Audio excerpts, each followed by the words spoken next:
A curse has befallen the region of Icewind Dale, in the form of an unrelenting winter that has slowly chipped away at those who live here for 2 long years. Most have lost the will to believe it will ever end, as hundreds of adventurers have flocked to this region in an attempt to end the curse and go down in history. None have succeeded. Those who do live to tell their tales are left frozen and mutilated by the horrors of the region. Join us as an unlikely group of adventurers come together to try and best these lands and put an end to the curse.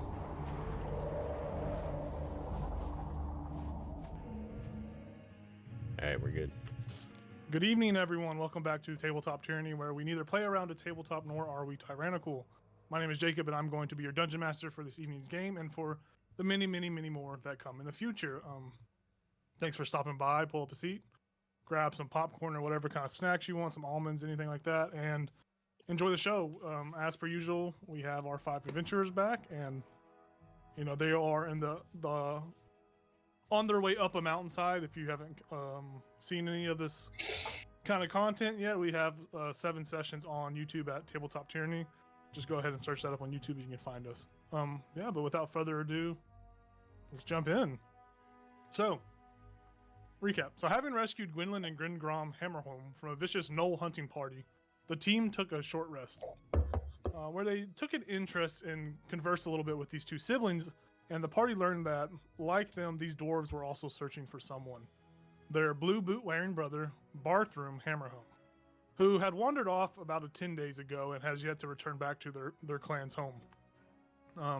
The siblings, being worried about their brother, asked the party if they could keep their eyes open while they are out here in this wilderness, going up this mountain to, just keep an eye out on them and to contact them via Sending Stone if they see them, just to put their family at ease in a sense. The party kind of talked with them, and they were kind of escorted to the base of the mountain by these 2 dwarves, where they departed from one another, and the party began to begin their climb up this mountain known as Kelvin's Cairn, which is the tallest mountain in all of Icewind, all in this region. It's the tallest mountain by far, even taller than the spine of the world that kind of hugs Icewind Dale. As you guys ascended this behemoth in front of you, y'all eventually came across this overturned sled that still had 6 sled dogs kind of attached to it, kind of bundled up in a ball for warmth, where Boy instantly recognized this as his pack and took off and kind of like comforted them. And you guys did eventually approach after y'all found it was safe, freeing these wolves, and also finding some rations, I believe, in one of the crates. You guys then left this section of the mountain and continued further upward, where you came across kind of an impasse in a sense. You came across these 4 goats, 3 of which were a little bit scrawnier or smaller than the other, but there was one alpha goat that kind of seemed about being a dick about letting you guys through. Jayla headbutted the shit out of the goat and won, and this goat kind of being a little bit of a sore loser, he bleated loudly to the other goats, where in unison they all began to bash their heads against the surrounding rock faces, which triggered an avalanche. As it barreled down towards the party soared to try to climb these rocks that were nearby that were tall enough to get out of the way of the avalanche. And each of them struggled to climb in their own unique ways, Ichabod being the one that was kind of struggling the most, as he was dealing with goats constantly hitting him, as well as not being able to pull himself up or have someone help pull him up. But you guys did eventually find ways up on top of these rocks where y'all were safe and away from the avalanche. After this avalanche settled, you guys decided to take a long rest for the night to try to recover from exhaustion or any kind of spell slots that you had used. So I'm going to set the scene for you with this good news. Does that sound about right, though? Does everybody kind of recall everything that happened? Yeah, you did. We didn't mention finding the dogs that were tied up, and we had freed them. We had found like their sled dogs that they didn't. I said that. I did say that. Yeah, okay, did you? Yeah. That's the first thing y'all came across. Y'all found those overturned sled dogs. And we freed them so they didn't starve to death or whatever. Yes. You guys. We left the sled there so we could Yeah, y'all left the sled slay there down, for in case you needed sled it. down. Yep. Yeah, so you guys overcoming the mountain goat and the avalanche was kind of it's a pretty big deal. Most normal adventurers would not have survived that. Thankfully you guys are not normal. So now the ground kind of, as you wake up, you see that the ground around you is freshly packed with that recently fallen snow that has settled. You know, the area is a little bit different. It's a little altered, not greatly, but you can see that there are differences in the way the environment is right now, just because of all that snow and rubble. But you all have completed a long rest. You are all awake with a new day before you. What are y'all doing now after surviving another day in Icewind Dale? What do you guys want to do? Take a deep breath of the cold air. It is weirdly enough it is comforting because as you have been in Icewind Dale for this amount of time, you've kind of gotten used to the elements, and this air up here at the top of this mountain is fresh, and it is just it's just free of any of the pollution that is from the nearby Tin Town settlement, and there is this overwhelming sense of silence as the wind blows around you. It's very refreshing to wake up on this mountain. As the wind blows, do I get any scents? Like smells? Jayla's sweat because she's working out. Oh my god. Just you don't smell anything too. I mean, you can go ahead and make a perception check for me to see if you smell anything. He's saying it's got to be a natural 20. I think you got advantage too because you're using your smell, right? No, we're not level 3 yet. Oh, okay. Once I hit 3. Perception, you said? I got a 13. Yeah, you as Jayla said, you probably do smell her sweat. But other than that, there's nothing that's really alarming. No kind of sense that kind of trigger anything in your brain. It just seems like another day. Another day, another dollar. Elazal's doing his morning meditation, and this is probably like the best, like the most like crisp and enjoyable meditation he's probably ever done.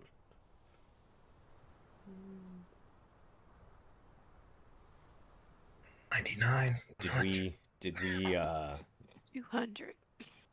start a fire, do some breakfast? Sure. Then I'll just be looking at Ichabod as he's just moving about the camp. I'll just squint my eyes and be like, and it's still me just thinking, what are you hiding under there? What's under there? But I guess I'll look around to see if there's any tracks outside the camp while we were sleeping. The ground and the snow itself, you don't have to make a check. The snow is still freshly packed. There are no footprints in the snow at all. There's no kind of any visible signs that someone came across your camp or across you when you were sleeping. It's I mean, you're very secluded up in this. You're very high in this mountain. You're very secluded, but you don't see any trackings. There's no animal tracks or anything like that. Does Ichabod see any smoke trails? I would say go ahead and make a perception check for that as well. While he's doing that, can I look for like any of the dead goats, and we'll cook one of those for breakfast? Yeah, go ahead and make a I think that'd be an investigation check to kind of like sift through the snow. Okay. I'll help him. Yeah, you can take advantage, or you can take advantage of herself since she's helping you. Okay. I rolled a 1. Yeah, you're not seeing anything too crazy up here. No, nothing in that sense of that smoke you've seen before. Yeah.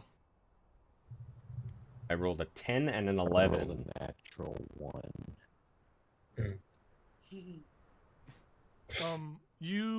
It takes you the better part of an hour to sift through the snow until you pull out a goat, and it is very stiff and very much a frozen goat, but you pull it out and you do get it back to camp and do the preparations to cook it, and you're all having goat for breakfast.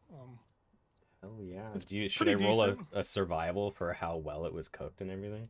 If you want to, you can certainly do that. I like rolling, absolutely. I hope it's raw. Oh my god. 6. You don't know your way around a goat. You don't know how to cook a goat. So Nope. most of the goat it's strange because most of the goat is burnt, but there are portions that are still raw. It's very strange. Charbroiled goat. Yeah, and you kind of get this as you're cooking it. You kind of feel bad because this goat. I mean, It was a goat. It was a very cute goat, even though it was a dick. It was a very cute goat, but yeah. Mhm. Sorry, goat. He got what was coming to him. About this time around y'all's campground, as you guys are kind of stretching and getting ready for y'all's day, you see Boy is kind of pacing back and forth. He's obviously waiting on a cue for you guys to follow, or to try to, like, he's very much anxiously pacing back and forth as he like keeps looking up the mountain and back at y'all. Say, lead the way, boy. He lets out a bark. He goes, "Yep," and he scutters his way up the mountainside. You do follow him. As you guys follow him up this mountainside, you continue to climb for about 2 hours. 2 hours go by. You see, you come to this. Yeah, what's up? Is it all uphill? Yes. It's not like, it's not very strenuous where it's like putting a strain on your muscles. It's a very slow, like wavy upward climb in a sense. It's not nothing where you hit the climb, but it's very much you can tell that the mountain is getting steeper. These 2 hours pass and you come to this steep, snow-covered incline that's dotted with more of those jagged rocks that have kind of littered this landscape on this mountainside.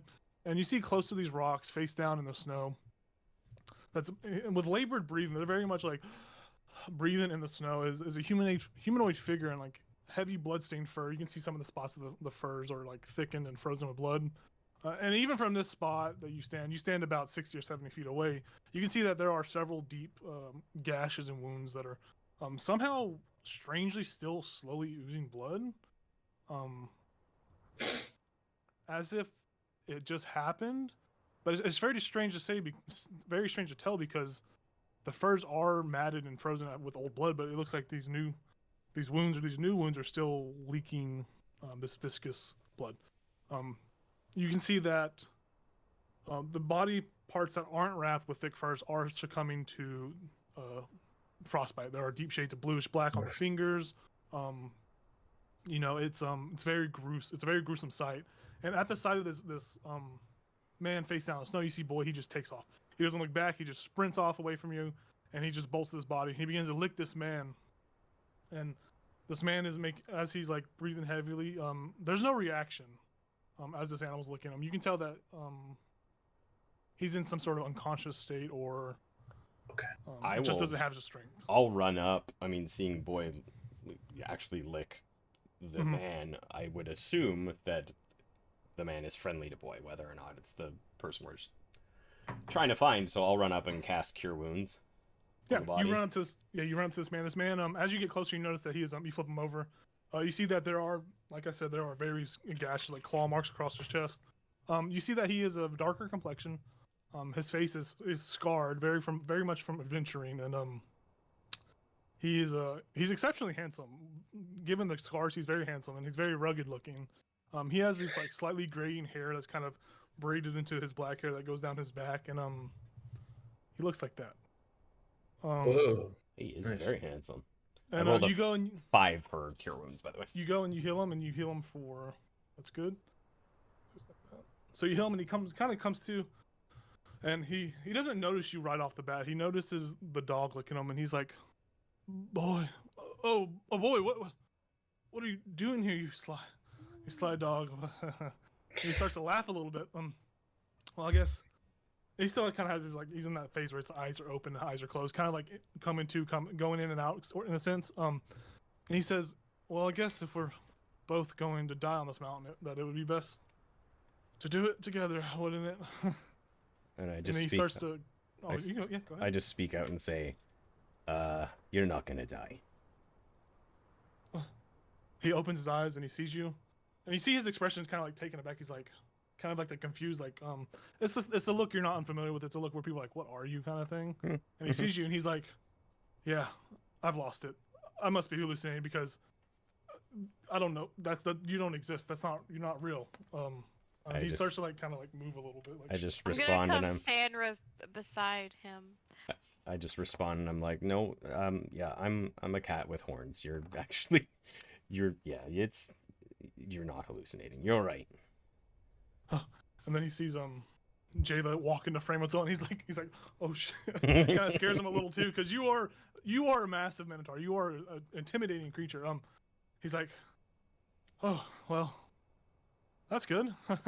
I'll walk up beside them and be like, He sees What- what the, he's like, what the "What's fuck? happening? You okay?" I don't know. I think so. Hi. Oh, we got a crowd here. 3 of you, huh? I'm Garrett. I Oh. guess. We've heard a lot about you. Well, that's from who? I don't talk to people. Is your husband, right? He like looks down. He like puts his head on his hand on his forehead, and he's like, oh, he's gonna be so mad at me when I get back. He's gonna tear me a new one. What did he? I'm sorry, you guys had to. This isn't. I'm sorry, you guys had to come up here for him. Well, thank you. I guess. Yeah. So he starts to get up and like pat the snow off of him. His wounds have slowly healed a little bit, and he takes notice of Fiska and Ichabod as well. And he's like, kind of gives you like a half-hearted wave.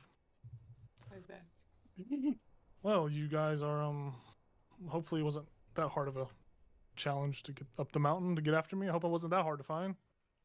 Piece Yeah, Thanks, wasn't the boy. It wasn't that bad. We experienced our first avalanche, but we all survived. So there's that. Barely. That's impressive. Hey, surviving an avalanche is a big deal, and that's impressive, especially if you're not very mountain travel. And I'm grateful that you guys came up here, but well, you see, I was paid to guide some people. They were unusual, just like you. They didn't really specify on what, but I was supposed to lead them up here, and I don't remember. It's kind of fuzzy. We were minding our business, taking inventory of what we had and how much further we could go up the mountain, and then a Yeti came down on us. It surprised us. It lunged at me first, and left me in this state, and I was able to crawl down further the mountain and get away, but I saw the Goliath fight it, and he did not make it. His head was bitten in half by the Yeti. I did not look back after that. I kept running. And you see, as he's saying this, he's realizing his actions. This fear took him over in this moment. He's realizing his actions as he kind of lets out a, oh, what about the child? There was a child with him. Asterix? Is that Yeah, was that her name? Yeah, that's her name. We should probably, we need to get back up the mountain. We should probably find her, because You're in no state. I can try. I We mean, don't if have you time to be talking. We have to go. We have to act now. We have to do this before something bad happens. okay, if there's any combat, you're not in fit condition to be hit. So just keep your head down. Just I'll look back to my party and I'll be like, does this sound amenable to everybody? As long as he doesn't slow us down. He looks at you with a grin. Just because I'm hurt doesn't mean I can't climb this mountain. Yeah. As you guys are talking about this, this man is very. You can tell this man's very grateful for strangers coming along. But as you guys are talking, there's a weird moment that kind of passes through the party as you hear,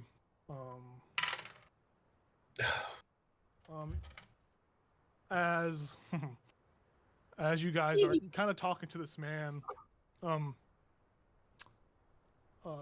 quickly through the snow, there's these 2 spots of this like deep white. The snow around you is white. There's just, it looks like some of the snow is moving, and this thick blanket of fur, of like snow white fur, just out of the corner of all of your eyes is taking you by in a surprise moment. Rush at at 2 of your members in your party. They rush these large white furred cats, bigger than any cat you've seen, well around 8 feet, 10 feet big. They're huge. They jump kind of over the party, and they land on both Jayla and Ichabod.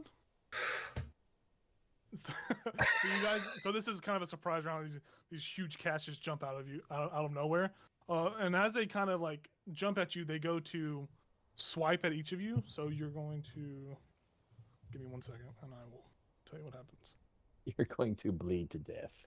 Everything's after Ichabod. It's crazy. Hey, the 2d6s, man. I rolled the random table. Oh, really? Okay. Yeah. So, so one of them is a. So on Ichabod, you're going to get a 16 to hit, and then on Jayla, it was a 13 to hit. As these cats attempt to claw out you. No, does a 16 got me. 16 get you? Okay, I need you to make a strength save for me. Ugh. Yeah. I remember when he did those. What'd you I get? rolled a 20. Hell yeah. Awesome. Okay. So you're going Nice. to take- That was the only saving thing that could have saved me. So Ichabod, as this just giant cat just leaps at you, and as it's like flying through the air, it swipes at you. It does 8 points of piercing damage to you.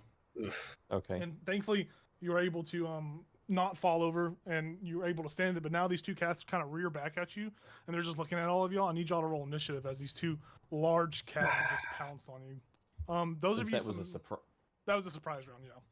So there's like no reaction or anything. No right? reaction to it No. at all. No. Yeah, because we didn't.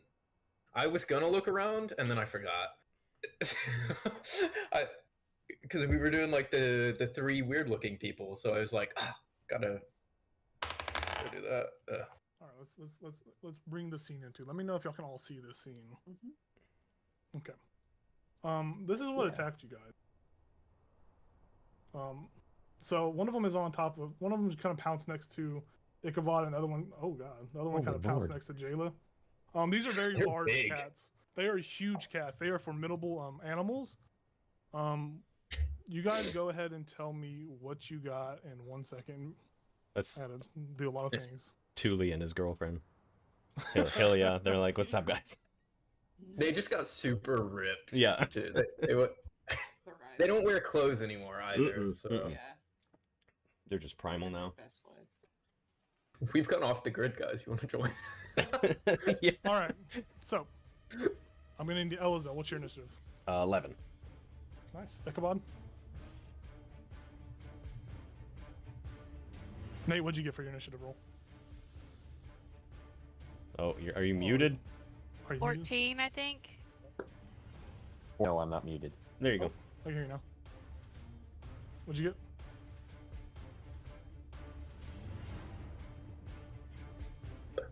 What'd you Are get? you still asking me? Yeah, what'd you get? Yeah, sorry, what'd you get? 1, 4, 14. Okay. Nice. Cool. Jayla, what'd you get? 16. Nice. Lorian? 12. Not too bad. What'd you get, Fiska? 3. Very solid. Very solid. 2, a 3. Okay. What'd you get, Star? 16. 16. That's what I thought. And then this guy's gonna do his. Lucky for us, they both got 2 natural ones. Okay.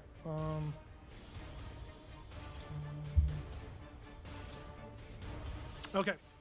So as these cats pounce on you, they are quite large. Those of you, before we go into turn order, those of you who are from Icewind Dale know these as crag cats. These are, they're not unknown. They're not unknown to the area. I will say Fiska and Jayla, y'all can make a history or nature check to kind of recall rumors from the town of what these cats are possibly able to do, or nature check just to kind of have that natural understanding, just since you guys are local. 4. 4? Okay. For nature or history? They're the same. Okay. 7. Fiska, you know that these things are terrifying and they're scary. Jayla, you know these things are probably pretty capable in battle, but as far as you go, you don't really recognize what these cats can or can't do. So to start off this, as these cats pounce, Garrett is actually going to be the first one to go. He gets up, he uses half his movement to kind of get in this like he's like in like semi-prone state, so he gets up and he begins to move away from these. Hobble away. He begins to move away from these cats. He's going to actively he's gonna bolt it. He's gonna try to just so he's 20, so 5, 10. This guy's 20. a coward. He's gonna run. He's gonna With- run over there as 5 he's, like, HP. as he's holding his body. Yeah, as he's hobbling with his very weakened state. You do notice that as he walks past you guys that he does not have any Yep. weapons on him. He is very much an unarmored, unweaponed guy right now. He's just very basic. He's gonna end his turn there. Next up is gonna be Boy. Boy's going to see his hurt owner run. He's gonna actively follow him. So Boy's gonna run over here and kind of take like a defensive position, and Boy's gonna like hold an attack action if anything comes to fight them. Jayla, you're up. Man's best friend. Okay. It's gonna be Jayla and then Ichabod. I'm gonna. I assume it tried to come at me, right? And I just kind of pushed it. Yeah. So you like it kind of like overshot in a sense. Like they both came from the same direction. And one of them pounced, and this one kind of you ducked underneath one. As your blind sight kind of kicked in, you kind of aware of it in a sense. It you had that reaction time, so it jumped over you, and so it kind of landed and slid a couple feet. Well, just for flavor, as it was jumping over me, could I just take my scimitar and try to Yeah, carve for sure. under it? Yeah, Okay. as your attack, yeah, for sure.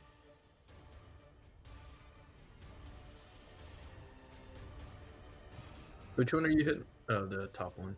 17. That hits, yeah. Okay.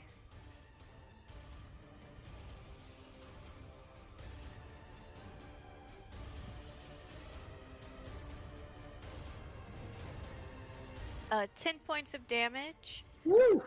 And then for a bonus action, I'm gonna use hammering horns. This doesn't do any damage, Okay. but it needs to make a strength saving throw. Okay. Strength saving throw. Hmm We'll do that. Or get pushed 10 feet away from me. Okay, yeah, it fell, so you're gonna just push it further north. Yeah, away that. from all of us. Yeah. Okay, cool. Yeah, you gracefully swipe up, cut it, and it like as it's sliding, you kind of like bump it with your horns, and it pushes it even further past you. Bump as it. as you like push it, it kind of goes and like hisses at you. Okay. And then I'm going to step back 1, Okay. like we'll do it. towards Ichabod. Oh, you're right. It's been a hot minute. Yep. How do I do it again? You can just it's You can use WSD or yeah, Oh. use W. if you want. I don't have that on my keyboard. Oh, she got one of those mini keyboards, so it's a little weird. You don't have WSD? Well, Well, she Yes, she has the but I key, can't use it to do what you're saying. Anyways, Oh. that's my turn. That's your turn. Sweet. With Lauren, it's Ichabod's turn, and then it's so Ichabod, you're up. Lauren, you're on deck. Oh wait, can I? Can I actually move? Can I actually? Oh, okay. You can move. If you're just moving, you can move. I will say you can still move. Okay, I was right here. I'm just gonna get up in its grill. Okay. All right, Ichabod. It's like chess. He turns over.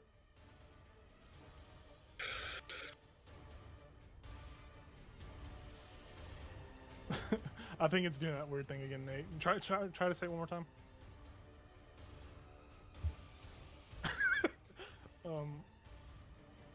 I'm gonna say maybe you're gonna try to like run away or something. I don't. You want to? Oh, there you go.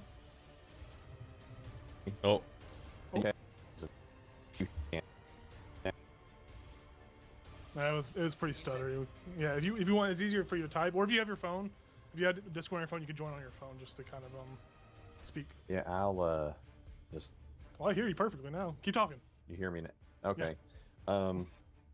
So as a bonus action, Ichabod kind of does this thing at the cat next to him Okay. and uses Hexblade's Curse Okay. on the cat, which is so it curses the cat for a minute, and it's got some stuff that happens that I'll let you know when if it comes to pass. But all that to say, he will throw his Eldritch Blast at the cat. In front of you. Yeah. Okay, sweet. Does it is that considered is Eldritch Blast a range attack? Because I think so. If you're within this distance, it's going to be a right. disadvantage. Okay, in that case, he is going to use his well, not giant, but his black axe All and right. swing at it. Hell yeah, dude. Go for it. And that is a dirty 20. That's going to hit. Yep. And that is 4. This one is marked. So 9 plus. So 11 points of damage. Nice, dude. That's yeah. You bring this. You said 9 points. 11. 11 points. Sorry. You bring down this axe on this cat. This cat is yeah, it's pissed. It is not like that. It as you hit it, it kind of sticks in its fur a little bit as it looks at you, and it just like lets out. It opens its mouth wider, and you see that its mouth kind of opens to like half the size of your body. Yeah. Anything else you want to do? I do not want to incur an attack of opportunity, so I'm just gonna stand there and stand my ground. Awesome, Lorian, it's your turn. I gotta roll a d6, baby. Yep. Elizo, you're on deck after him. All right. Okay, that's a 4, so I'm fine. You're good. Could I drop my war pick on the ground just so he can go pick it up because he's Yeah. unarmed? Yeah, for sure. I would drop my war picks Okay. and I'd be like, you try to use this if they come after you, and then I would I guess I would just kind of bite my lip, Mhm. and some of the blood would fall into the flail, and it would ignite Mhm. with my crimson right. Nice. And then I'd charge forward to the beast on Ichabod. Okay. And then I would make an attack. Go for it.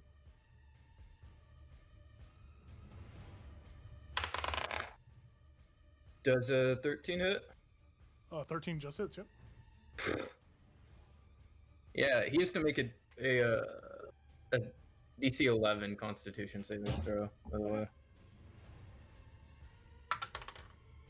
He rolled an 18, so yeah, he's good. I think he's all right. He's perfect. 3 plus a D4. 3. I do 12 damage.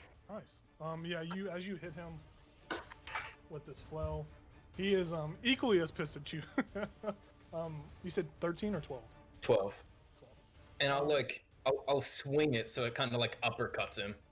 Yeah, you uppercut him, and you guys see that guy that particular cat is bloody now. So bloodied is a term that kind of oh god. Oh my god. First cat dies, you regain 6 hit points. That's okay. Yeah, bloody is kind of a term that means below half health, below HP in D&D. So that cat that you just uppercutted with your flail is now bloodied. So he's you can say there's substantial damage that's happened. He's kind of limping, like he like falls to the ground a little bit and stands back up, but other than that, he's raring to go. Is it your turn? Yeah. All right, Elzo, you're up. I have a question. So I want to use lightning lure on this guy to pull him towards me. Would that mean that Ichabod and Lorian would both get attacks of opportunity No. because he's... Oh, it doesn't? It doesn't work if it's a forced movement. It doesn't procure Okay. opportunity attacks, but if he chooses to move, then it does. So Okay.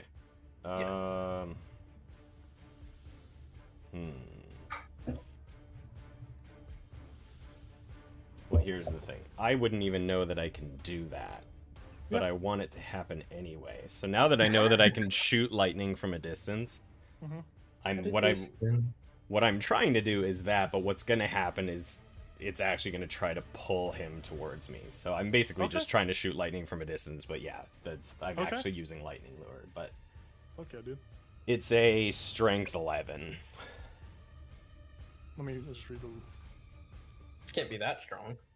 Look at him. Cool. Can you remind me again what happens to it on a fail? Is it just he takes damage and gets pulled? Nothing happens. He only takes Okay. damage if he's within 5 feet of me. So Oh, okay. Oh. yeah, Interesting. yeah. How far does it pull him, by the way? 10 feet. So right in front of me. Well, would it not take damage then? He rolled a. He said strength. Yeah, 11. He only rolled an 8, so he does get pulled towards you. Okay. And so then he takes 1d8 lightning. 2. 2 points of damage. Yeah. As you I almost gave him 9 points of damage. That would have been crazy. As you go to like you cast this lightning lure, you see that all the hairs on this white cat's body kind of like stand up and like sort of form like a cushion, like kind of a cushion in a sense. And then as your lightning lure kind of like sizzles some of the hair, it wraps around him and yanks him forward. And you see that there's this look on this cat's face that's like very much bewildered, as like something was not supposed to happen to this particular cat, and you have it in front of you. And I kind of mockingly hiss back at it the same way that it hissed. And I just say, "Bring it on." Okay. Yeah. It's like, but it's a more menacing than that. it's a very vicious cat. Snarl at you. So are you saying it took less damage? Is that what I was hearing, or More. It looks like no. So I'll say it looked like that something happened when magic was cast on. That's something with its innate body, like the way its body works. Something when magic's cast, that wasn't supposed to happen, kind of thing. Gotcha. Yeah, it's going to be the cat next to Jayla's turn. It's going to occur of attack of opportunity from you as it backs up away from you. So it's going to try to back up away from you. So go ahead and roll to attack it.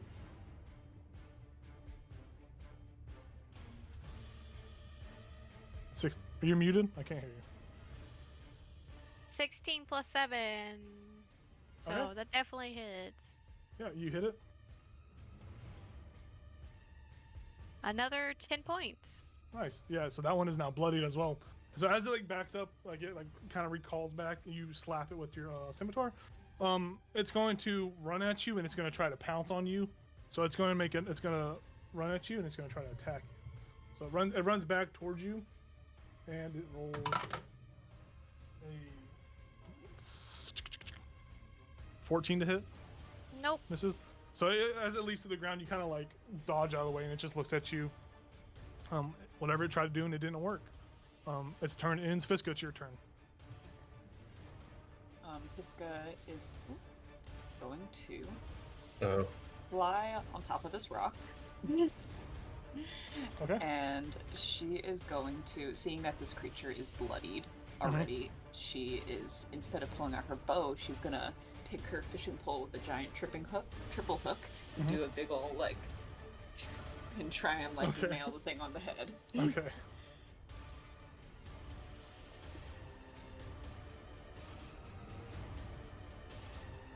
And that will be a 14. That hits. Yeah. Cool. And it's going to be a sneak attack because this is a finesse Yeah, weapon and yeah. somebody's right there. So I'm going to say it is. So d4 plus 2, so that's only 3 plus d6. 4 damage. 4 damage. Yeah. Yeah. You take it by surprise. It's like it looks back at you, and then kind of like narrows its eyes, and then it turns away as it doesn't deem you as a real threat. But yeah. It's fun though. You don't have a lot of meat on your bones, so it's like, No. Do you have any other like bonus action or any more movement you can expend? No, that's it for me. Okay, cool.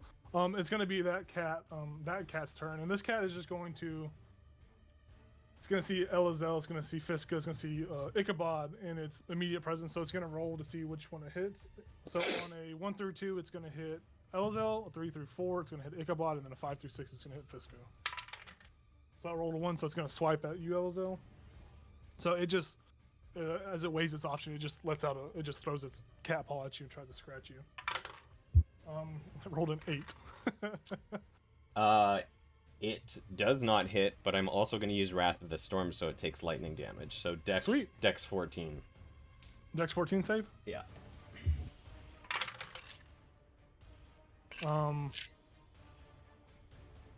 So I rolled a. it rolled a 17. So I rolled a 17 on the save. Okay. And as you go to try to, so what does this spell do? It takes half, so it's still taking 5 lightning damage. Okay, as you go to try to cast a spell at it, see that it lands on this fur of this creature, and then it just like comes back and hits you in your chest, and you take 5 points of lightning damage. Oh. As Okay. its fur seemed to repel this magical effect back at it. I'm not following. Why didn't that happen on my last attack? Because it failed the save, Gotcha. and it passed the save. Yep. Okay. Yep. All right. So you take 5 points, but I think your resistance to lightning as well. Yes. Or So I have would we- take so 2. you take two. Take 2. Okay. For sure. Shit, feedback. But yeah, it's going to be top of the initiative. It's going to be the Garrett's turn. Garrett's going to run over and pick up the war pick, War pick. and he's just going to hold an action for an attack if anything comes at him. Boy's going to follow his lead and do the same thing, kind of like position right next to him. So if anything comes, they're going to try to attack it as well. J-Lo, it's your turn. Okay. So I'm gonna try to hit him again with my scimitar. Okay.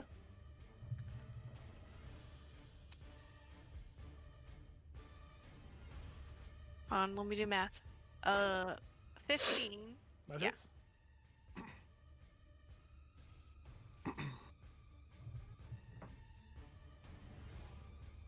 Only 8 points this time. Okay. So I'm just gonna try to aim for its head. Yeah. And then I don't know if we can't quite remember if we said my horns were a melee weapon. Yeah, 'cause they it's are. a... Okay. Consider an unarmed strike. Okay. So you can use that as bonus as 2 weapon fighting. Yeah. Okay. So and then as I swipe, I'm just gonna go and try to stab my horns Okay.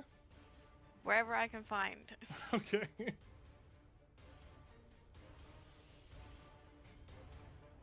Natural 20. Okay. Nice. Okay.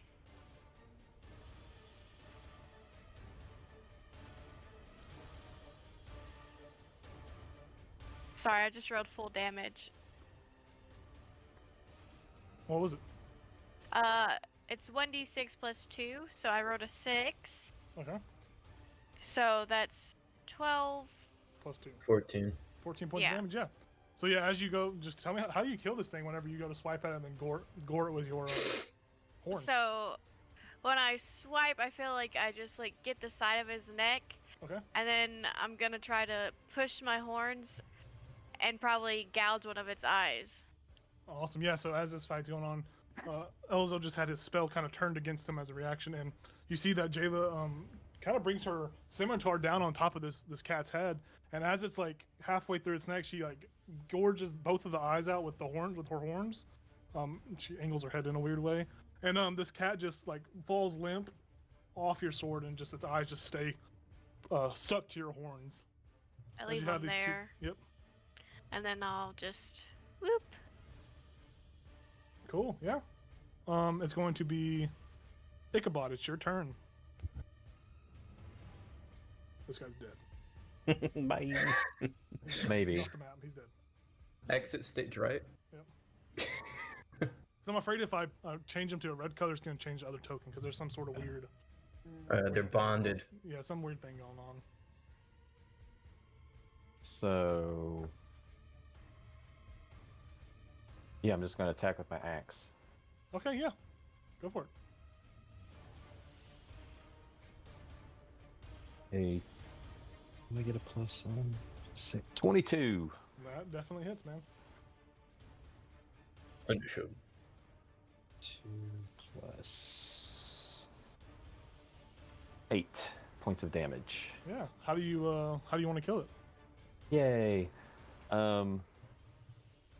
Yeah, he just hits it right between the eyes. Yeah, and then Just nothing crazy, just just a good solid smack right into the skull. very nice. Yeah, you bring down your axe with a swift movement, and it just cracks it in its head, and it just falls limp dead on the ground in front of you. You got And I feel suddenly I feel stronger from killing this thing. nice. Nice. Oh, These guys are out of combat. Elazar Also- casts Spare the Dying to spite Ichabod. No, he doesn't.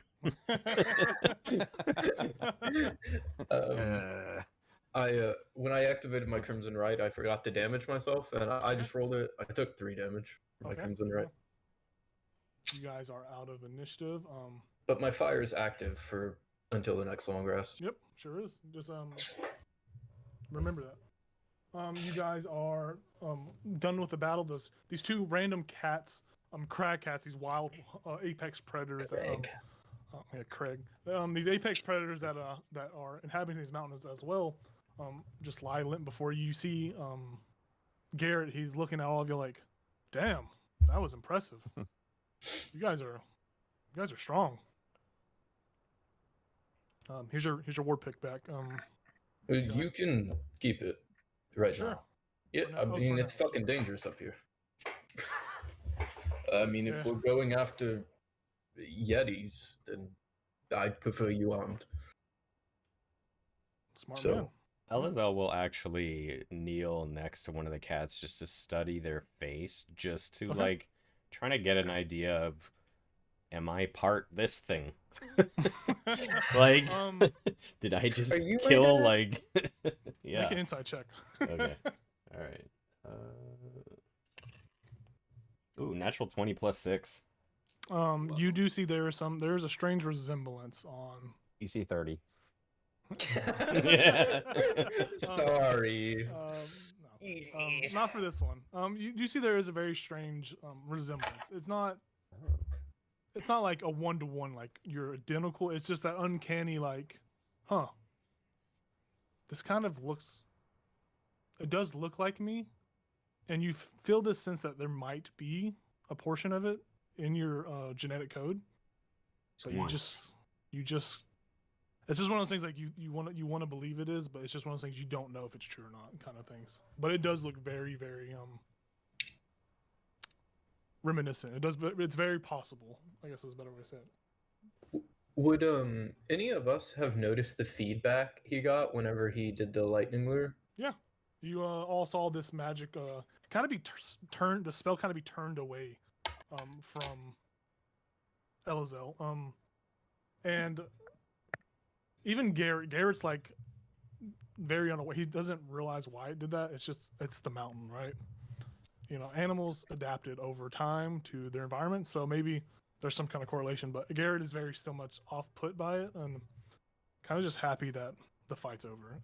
So I'll kind of like, I don't know, pray over it isn't right the right phrase, but just like I don't feel great about killing it. Yeah. Because I know it was just probably just protecting its territory or something to that effect. But then, like, as soon as I'm done that, I'll shout back to Garrett and I'll just say, "Do you need some fur?" You know, it's not a bad idea. I would quite like some of that. Just a little bit. I don't need a lot. He is still draped in some thick furs, but there are spots in his fur that are missing that he would gladly accept and pack with Yeah, this. I'll just say to him, I'm like, we can't like tan it quickly for you, so it's probably gonna be a little bloody, but it'll keep you warm.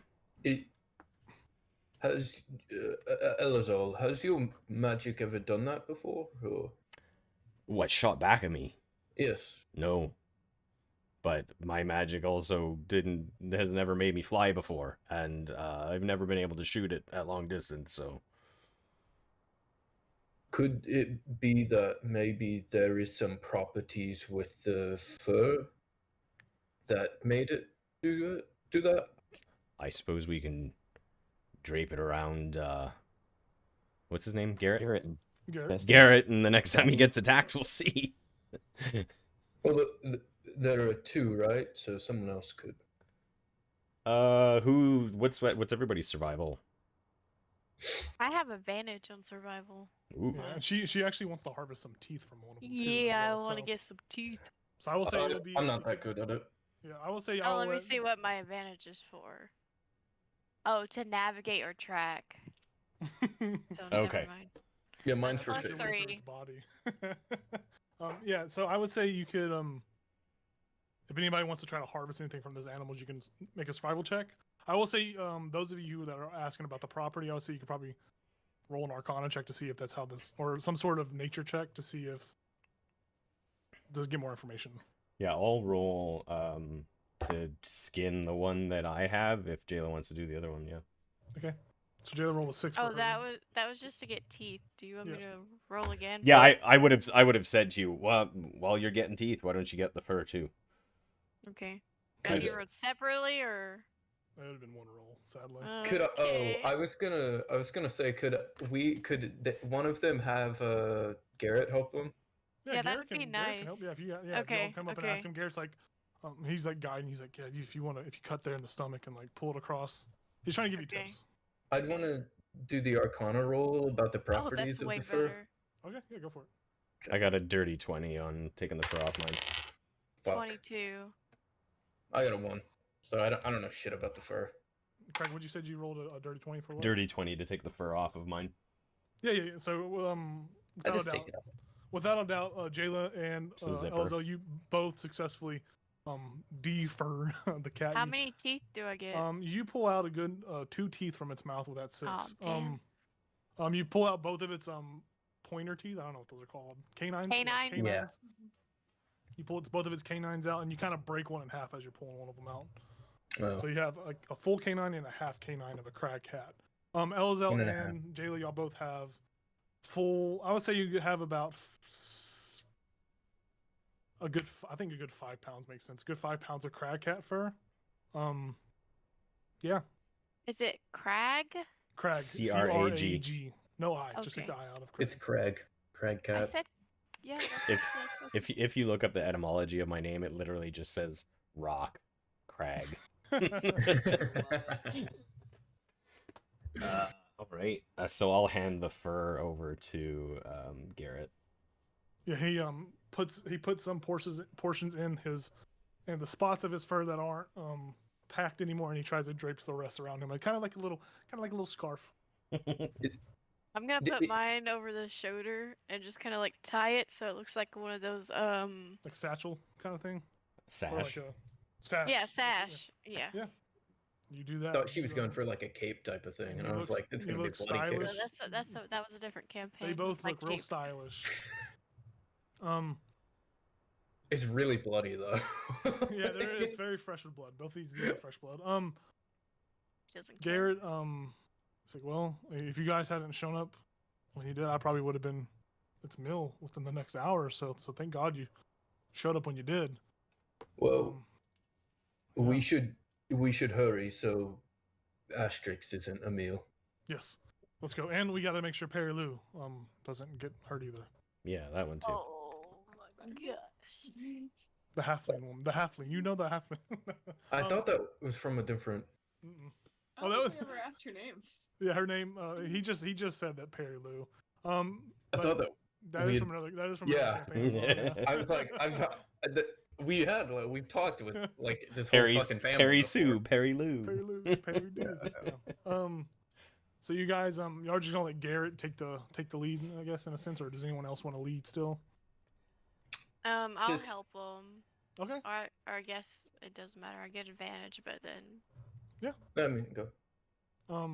Yes, you guys kind of take the needed time to Does he before I move on? Do you guys want to take a short rest before y'all move on to get any kind of HP back, or do you want to keep pushing?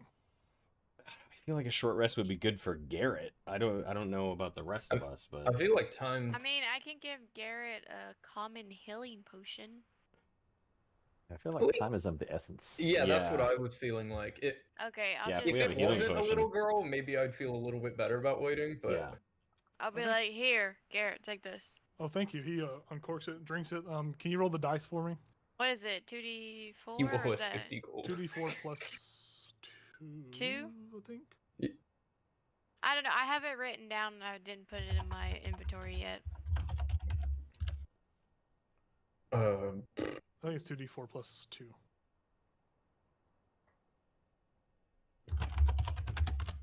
Seven. Yes, yeah, it's 2d4 plus 2. He drinks it, and all of his wounds kind of magically seal and begin to scar over a little bit. He stands up and he has his, he doesn't seem he still seems very exhausted in the sense. but he is full health now. He's very happy and grateful. Thank you. His HP is 12? No, Oh. it's higher than that. I mean, Where'd you get it's that? 7 plus 5. right now. 5. So it's currently 12. He got more healing earlier from the cure wounds as well. Well, That, that was was- 5. That was 5. 5, yeah. I thought he was unconscious when we healed He him. was No? He, Okay. Well, he has been fully healed at this point, so he is. Oh, okay. At full, yeah, he's at full HP now. Sure. Okay. Oh, I think. okay. Yeah. Yeah, sorry. Yeah, so you guys begin to head up higher up into this mountain up Kelvin's Cairn, and as you guys are successfully climbing, it is becoming harder and harder to find good footholds as the kind of the well worn, or the kind of like the grounding for your feet is kind of becoming narrow and becoming more narrow the higher you get, and you get to a point in the path where you guys are on. You know, it's very narrow up here. It's putting you all in kind of a single file line. So Garrett he looks back at you and he's like, did you want to lead from here, or do you want me to keep going? He says that to Jayla. Well, you know the way, right? I do. So maybe you should lead. I mean, I can kind of backseat track for you. Okay. Keep your eyes open. Okay. Is this Um, like... Uh, Sorry, go ahead. I was just gonna ask, do you think we are gonna need climbing equipment as we continue? He looks at you. He's like, realistically, yeah, it's about to get very precarious up there. It's very narrow. I was literally just going to ask the same thing. Like, is this switch to crampons from snowshoes time? He's like, if you have the gear for that, this is the time. There is a bit of a if I do recall, there's a bit of a break in the path up ahead. There's a gap that we have to navigate around. So Okay, should we prepare now? yeah, before the path narrows, it's probably be a little bit easier to do it right now than before we get Fisk up is Alright. chilling. Hey guys, Yeah, how bad's the wind? do y'all have That's not bad. climbing gear? I don't. Not climbing I mean, stuff. just the footwear. I Yeah. have an extra pair of crampons. I don't think I do. I just have. Yeah, I have crampons. Garrett's like, does anyone have any pittons as well? Oh.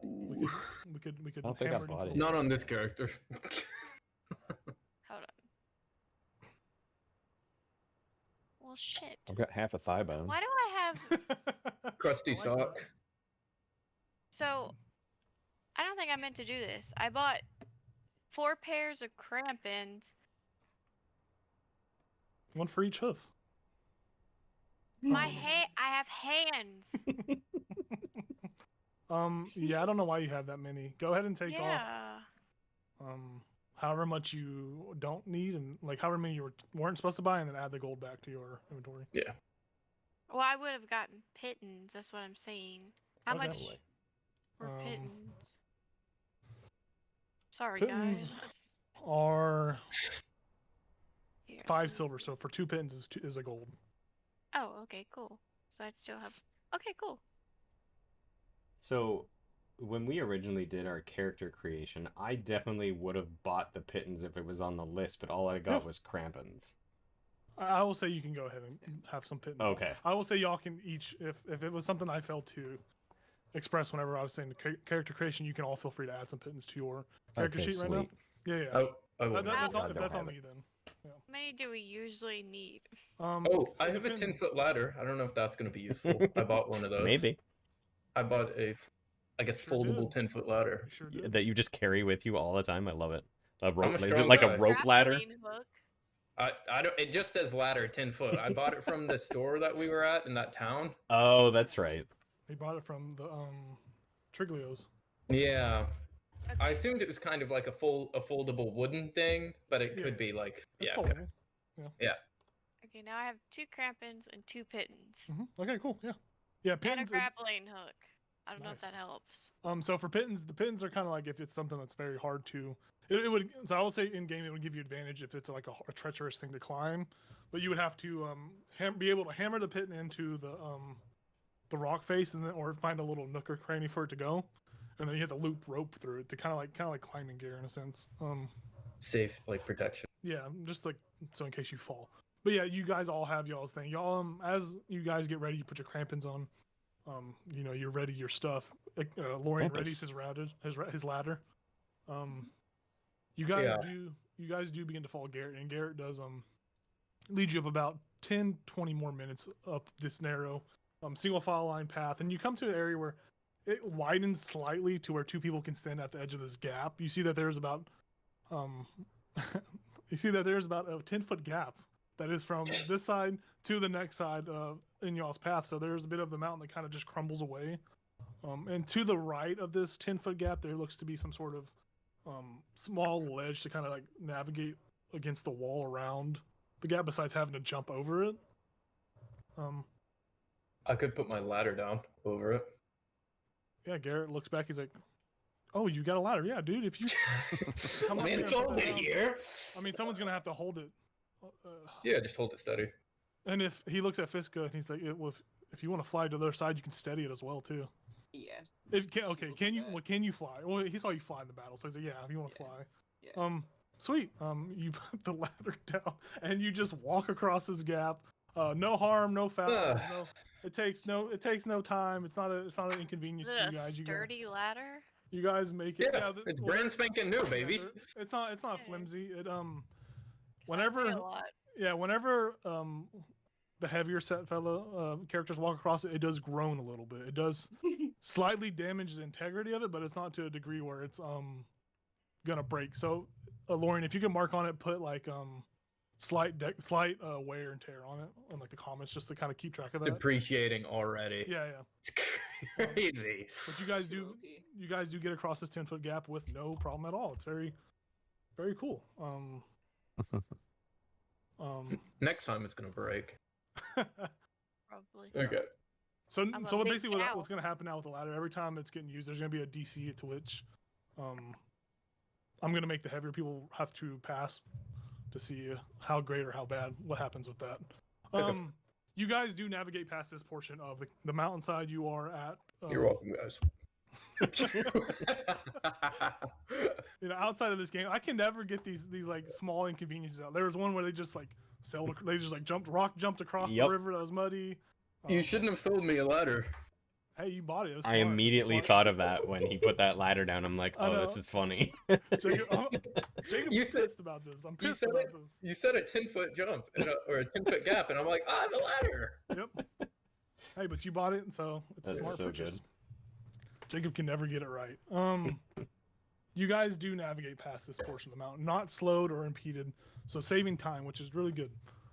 As you guys travel higher up, the path widens a little bit, and you come to a slight bend in the path. It kind of like bends around to the left a little bit to this wider area, and you see up ahead to your left on the mountain, there's this 15-foot high and 10-foot wide like cave opening from where you are. You're able to see that there's the ground around you. There are tracks and just large amounts, quantities of blood just soaked through the snow. The snow is very much dried. It's not fresh blood, but you see that there has something gruesome has happened here at this site. And Garrett kind of has that takes that deep breath and he's like, well, yeah, we're here. This is where we got ambushed. I will I'll just draw my flail. I'm Okay. gonna start looking around for Astric and Perry Lou. Okay, go ahead. And any yetis. Yeah, but Kiss was gonna fly up high to Okay. kind of start. I guess relating. I'm not gonna look. I'm gonna like hear and sense vibrations. You're gonna try to perceive vibrations. Yeah, I get what you're saying. You're gonna try to perceive something. Go ahead and make a perception check for Jayla and Fiska. Y'all can both make perception checks. Lorian, you do ready your flail. But from at a glance, like just as y'all come across, it looks just like something died here or something crazy went down. But you don't see any kind of creatures. There's not much room up here on this like flat portion. But what'd y'all get? Nat 20 for 23. Okay. 19. Okay. Nice. Fiska, you do fly up a little bit, and as you get higher, you kind of have to take in mind that if you go too high, you'll be in areas where you're just exposed to like egregious amount of wind that'll just push you off the mountain. So you kind of keep that in mind. You do hover a little bit. You don't see any anything that like sticks out or juts out at you. You do just see the carnage of all this blood on the ground and all this like small divots that look like the snow has been filled in over time, kind of thing. Jayla, you listen, and through the faintest, like tiniest, audible sound, you hear like someone going, but it's like very faint and quiet, and it sounds like it's coming from inside the cave. Okay, this might sound stupid, but Jayla's gonna start walking that way. Not telling anyone, but having her scimitar ready. Jayla rushes in. Yeah, Jayla just starts walking towards this cave mouth with her scimitar ready. I'm approaching slowly. Yeah, she's not like but full Stealthily. speed charging. What are you? I- What are the rest of y'all doing? Fiska sees this and is Guess just I'd like, "Oh, follow." that's bold." If she's going towards the cave entrance, I'd Yeah, follow. I would absolutely follow Jayla. Yeah. Like, I would've wouldn't been want just- her. You know. Okay, Garrett looks at y'all and he's like, I don't want to go in there. We can't protect you if I'm you're in not the with cave, us. so So Fuck it. Fuck. Okay. Fuck. All right, let's go. So, Ichabod has Devil Sight, Yes. which means he can see 120 feet in the dark. Yes, you can. So he's gonna walk up and like look in as far as he can before he jumps so in there. I'll kind of explain kind of what y'all are looking at whenever y'all enter this this cave. But let me change the audio around a little bit. Actually, I would say this is a good time to take like a bathroom break or get water or something right now. that's what I was doing, man. Yeah, I think that's like a perfect time. So let's take like a 5-minute break and we'll come back to it. All right. Appreciate it.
here at the beginning of this cave, you do see that there is you see that the cave does rise a little bit once you get inside of it. It's not just the 15 foot high. It rises to about 20 feet in total height above you. So from ground to ceiling, it's about 20 feet in this portion of this cave, and just enough light kind of squeezes through for you to view the interior of the opening. But the light does not extend all too deep into the back of the cavern.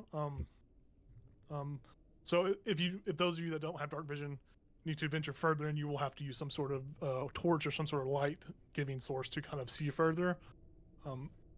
The ground, most of the floor here is you can see that in front of you there's this huge chasm. The whole chasm, most of the ground here has fallen into this chasm, and it takes up a majority of the room.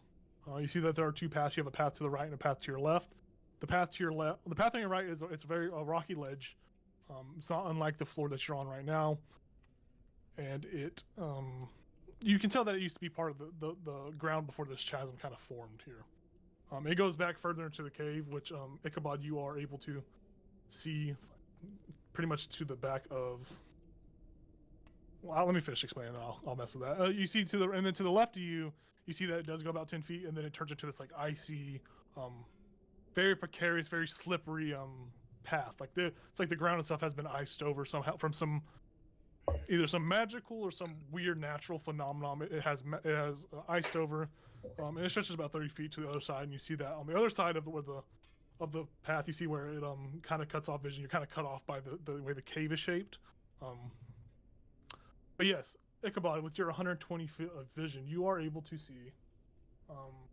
You're not able to see to the left any unless you go across that icy path, just because of the way the cave forms. But to your right, as you look over, you do see that there is. What do your human eyes see? So with your 120 vision, you do see that there is.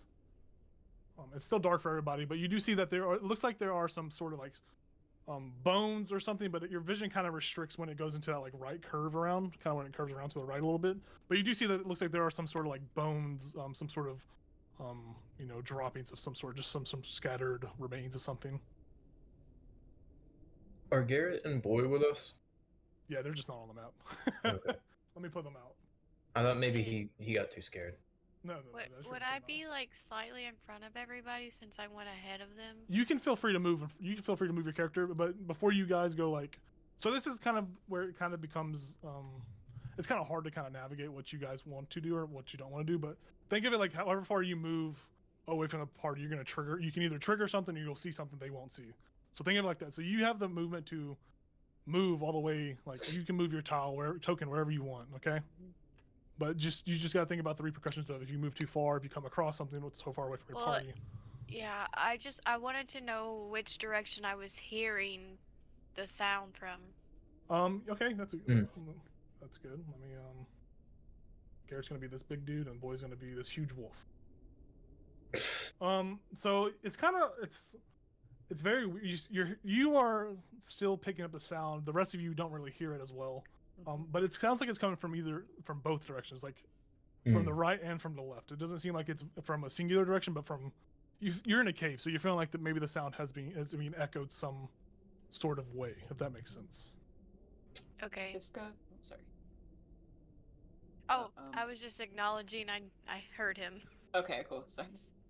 Fiska's gonna look at the ground and see if she can see any signs of Asterix or Perilou actually coming this way. Okay, you can that's a good point. You can actually I'm not gonna say you don't have to make a well, you can make an investigation check or perception check actually. Investigation. Okay. I think it's so funny when he's like, fuck, that makes sense actually. It's like Jayla's walking over here and I'm like, oh, we're gonna go into the spooky cave for 18. Yeah, you actively I have messed with these guys. A picture and it looks weird now.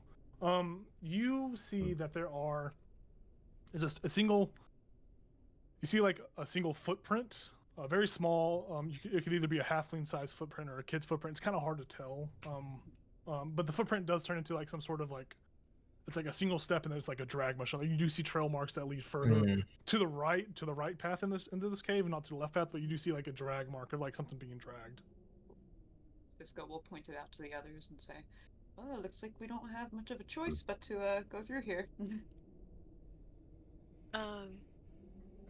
Guys, do y'all hear that? And you'll just see her ear just like doing like this, like listening intently. My ear would match hers, like turn the exact same like directions and Yeah, trying to listen. As she kind of points it out, you do all begin to hear. It's not as loud to the rest of you as it is to Jayla, but you do hear like a very quiet sort of noise. It's very faint. You can hear it, but it's very faint. Fiska, did you point out the footstep and which direction it was going? Yes. Okay. Well, follow the print, I suppose. Which way was the print? Going to the trail to the right, the path to the right has a kind of like a drag print, and then the path to the left is just ice covered. You can't really see past that. The kind of like cuts off like the way the cave bends. You can't see further past that ice blockage. I can't see. Remember? You're right. Okay. I want to like. Somebody better warn Jayla the chasm. Yeah. Well, I would you would slowly hear approach. Yeah, I would slowly start making my way. You would say, mind the bones up it. Ichabod's the only one that can see all those bones and stuff. You guys still have to. You still have to move a little further than you can see it. Fiska, you don't see shit that far. You're just blinder than a bat. Or you're see blind. shit. As soon as it starts to So, get Maybe yeah, you I'm shouldn't supposed anymore. to have dark vision, but don't know how it works. World somehow. But I want to slowly like make this way, but like also making sure I'm not setting off anything and just being aware of my surroundings. Okay, so are you being stealthy about this? So if so, there's gonna be 2 checks. If not, it's just gonna be I think it's more so an investigation check to see if like the spot, or would it be perception? What do you guys think? Investigation or perception to kind of like. I'll let you pick investigation or perception to kind of like spot out any kind of traps or any kind of loose rocks or anything like that. Okay, I'm gonna do perception, and I do want to try to be quiet about it. Okay, yeah. I don't know if they're gonna follow, but I will say I'm not gonna move any of y'all's tokens. So if you guys want to move into this cave further, feel free to move your tokens around. Each square is 10 feet, so take that as I'm just gonna move a little bit at a time. Yeah. I'd like to look at the ice to the left. I just want to look at it, see if I notice anything about it. For sure, yeah. You Guys, this is my 3rd natural 20 tonight. Nice. Holy shit. nice. All right, we'll get back to Jayla in a second. Lauren, you go to the ice. There's nothing. What are you just trying to see if there's anything in it, or like what are you trying to? I guess yeah, like footprints, scrape marks, if signs of struggle, I don't know, blood or anything like that. Okay. Just from like as you get closer, I'm not gonna say you have to make a check for this or anything. You do notice that there's nothing within the ice that besides the ground beneath it. It looks like this is just like think of like a very slippery. It's just a slippery patch of ice that's weird, miraculously in here. You don't see any kind of struggle marks, no kind of footprints, no blood prints. You do see that there is a small rope hanging off of the ice, like into the chasm. Oh, really? But you can tell from glancing at it, you can tell that it's well weathered and it's very old. Some of the like rope is beginning to like fray a little bit. Just from you don't know if it's been here for 10 years or long. It's been here for a long time. If I glance down into the chasm, does it get? I bet it gets dark. I only have 60 feet dark vision. So. Yeah, as you just look down and you see about 60 feet down, and it just looks like an endless pit of darkness, just an endless pit of black. Is there a rock This around? pit of despair. Yeah, you can. There's some of the walls in here of the cave that have like loose rocks, so you can go pull a rock off and see. Could I just like let it fall in the Or chasm? rock down the chasm. Yeah, you Yeah, sure can. and I'll just start counting. See Okay. how long.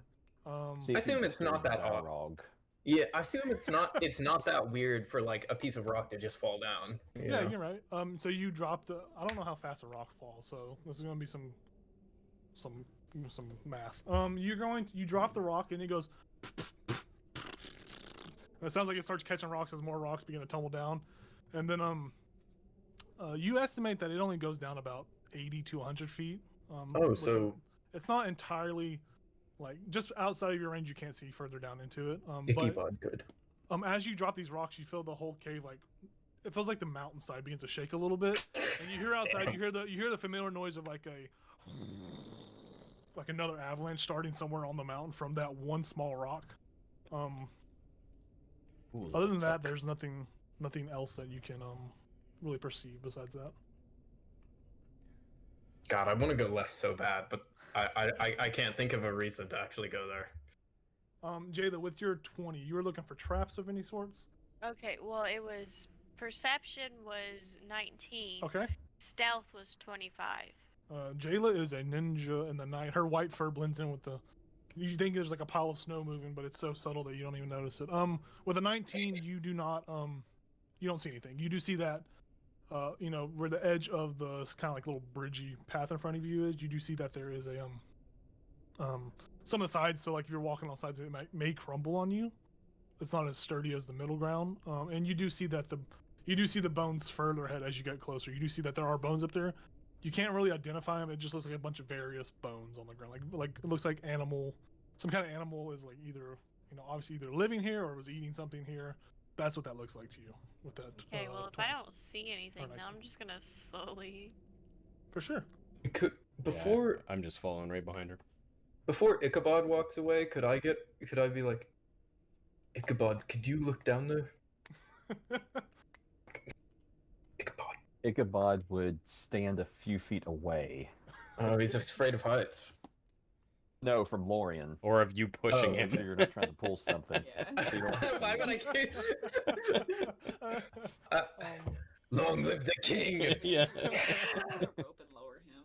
But yeah, he'll walk over to this edge here and Okay. I push him. keep You going. you do look into this pit down here. You see tons of rock. There's some dust that's just now kind of like settling from these rocks that just got kind of snowballed down into it just by Lorian's pebble.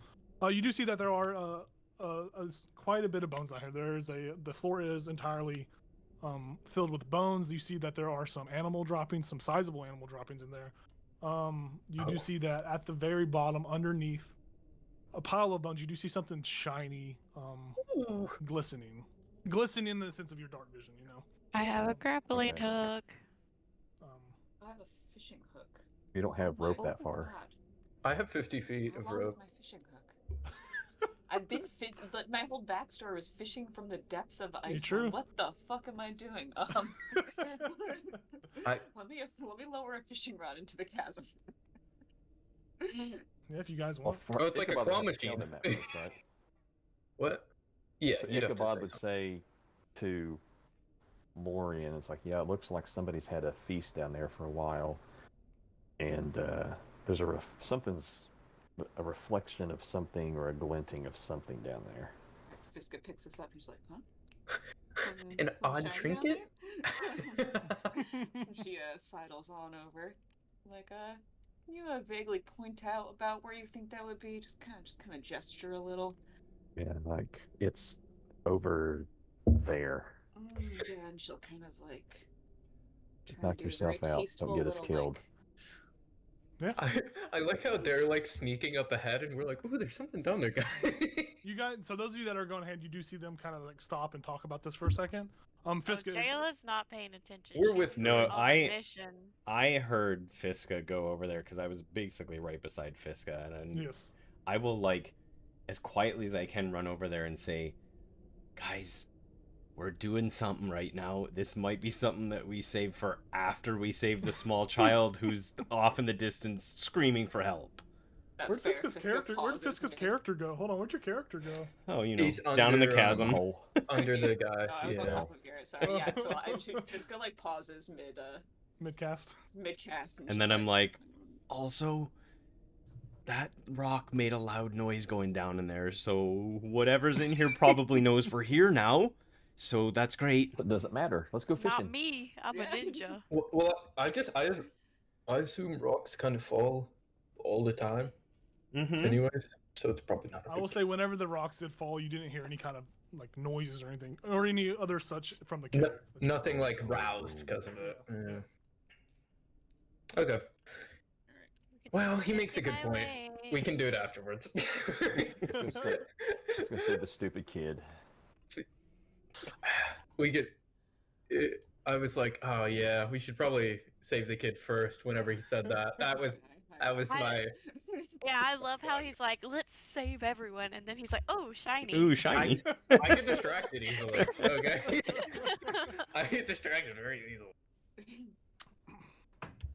All right, you guys push further into Jayla. You crossed into Elza. You crossed into the darkness. So Fisker, you just watch your companions just like disappear into the darkness as they make their Wow. way into that. I'll hold out my hand. Fiska. Well, is your flail on fire, Lorian? Yeah. So you can Oh. see Fisker. You'll be able to see like 10 feet around Lorian if you stay next to him. I'll stay back here, just so like I'll keep walking forward, but once we get to the curve, I will stay like behind the curve, so whatever the light doesn't go up beyond the curve. Fiska didn't quite realize that everybody else was gonna have dark vision, so she's just like staring into the pitch darkness. Well, you and see everybody, Garrett. You see Garrett's like next to you, and he's like, Oh, he can't see either. "Where do they go?" Okay, and she's just like, what the fuck? Yeah, I'll walk with those two. Those two can chill with me. Okay. They're the homies. They're the homies. Okay. Yeah. So those of you that go into this area, you guys go in there. I'll say you stop right there. Yeah, I wanna like look around and make Yeah, sure. yeah, for sure. there's- Press yourself against the. So as you guys head down to this right path, yeah. So you cross that rocky bridge of a ledge bridge, whatever you want to call that, kind of falling or unfallen ground, and you see that the cave does bend to the right and to the left, like a little kind of like a little snake, a little slippery snake. And the first thing you notice as you get past the bend, you see is, nestled among there are a variety of bones. You see animal bones, you see humanoid bones. You see several bones here. The thing that kind of catches you off guard is you see that there is a body, full body. It's headless, and then it's sitting against that far back wall, kind of like to the right of Jayla, and that kind of like little divot. You see to the far right, you see that there's a body. There's dried blood all over the body, and they have it's a Goliath. You can tell that it is a Goliath by their skin. They are half eaten, obviously, as their head is just cut in half, and it's just their lower jaw down. Their hide armor has been torn to shreds, and clutched in their left arm is their great axe. The blade has been chipped and kind of shattered in portions from something strong impacting against it, and their left leg and right arm have been picked entirely clean of any flesh, and the bones kind of just like limply dangle, kind of blown in the wind as the tunnel gets wind blowing through it. And you see as you get to that crest and that point, you see that the path does veer to the left a little bit, where you can make out there are carved steps ahead of you. Carved steps ahead of you that have been kind of like rudimentary, like it's like very primalistic carvings. Like it was something very either ancient or something very stupid carved this. You do see that besides the stairs that into the rocky wall, kind of where Ichabod is at right now, there are kind of like 7 small like crude niches that have been carved into the rock walls as well. And in each of these niches, you see each one is adorned with the head of a different race. Each head is completely frozen in this pure block of clear ice, and you see that each of these faces holds a different expression of fear. Like kind of like the moment they died, it's like the fear is stuck on their face forever. And it kind of adds like this very unique perspective on how each of them perished. So Garrett told us a Yeti attacked them, right? Yes, he did. I'll just like lean in towards Jayla and say, I don't think this is the cave of a Yeti. It's very possible this is the White Dragon. Well, we can't just leave the little girl in here. No, I'm just in case it didn't cross your mind, because I don't think Yetis freeze heads in ice, but it's possible. I just don't. I don't know much about Yetis, but this is just saying words to your ears. Not your grandcat's Yeti. Okay. Um, Well, thanks for letting me know. as you guys are, oh, sorry, go ahead. My bad. I just want to peek and see if I can see what I can see. Or hear and Feel. sense what I can sense. From further up ahead? Yeah, because Okay. technically I have dark vision. Yeah, you do. Yeah.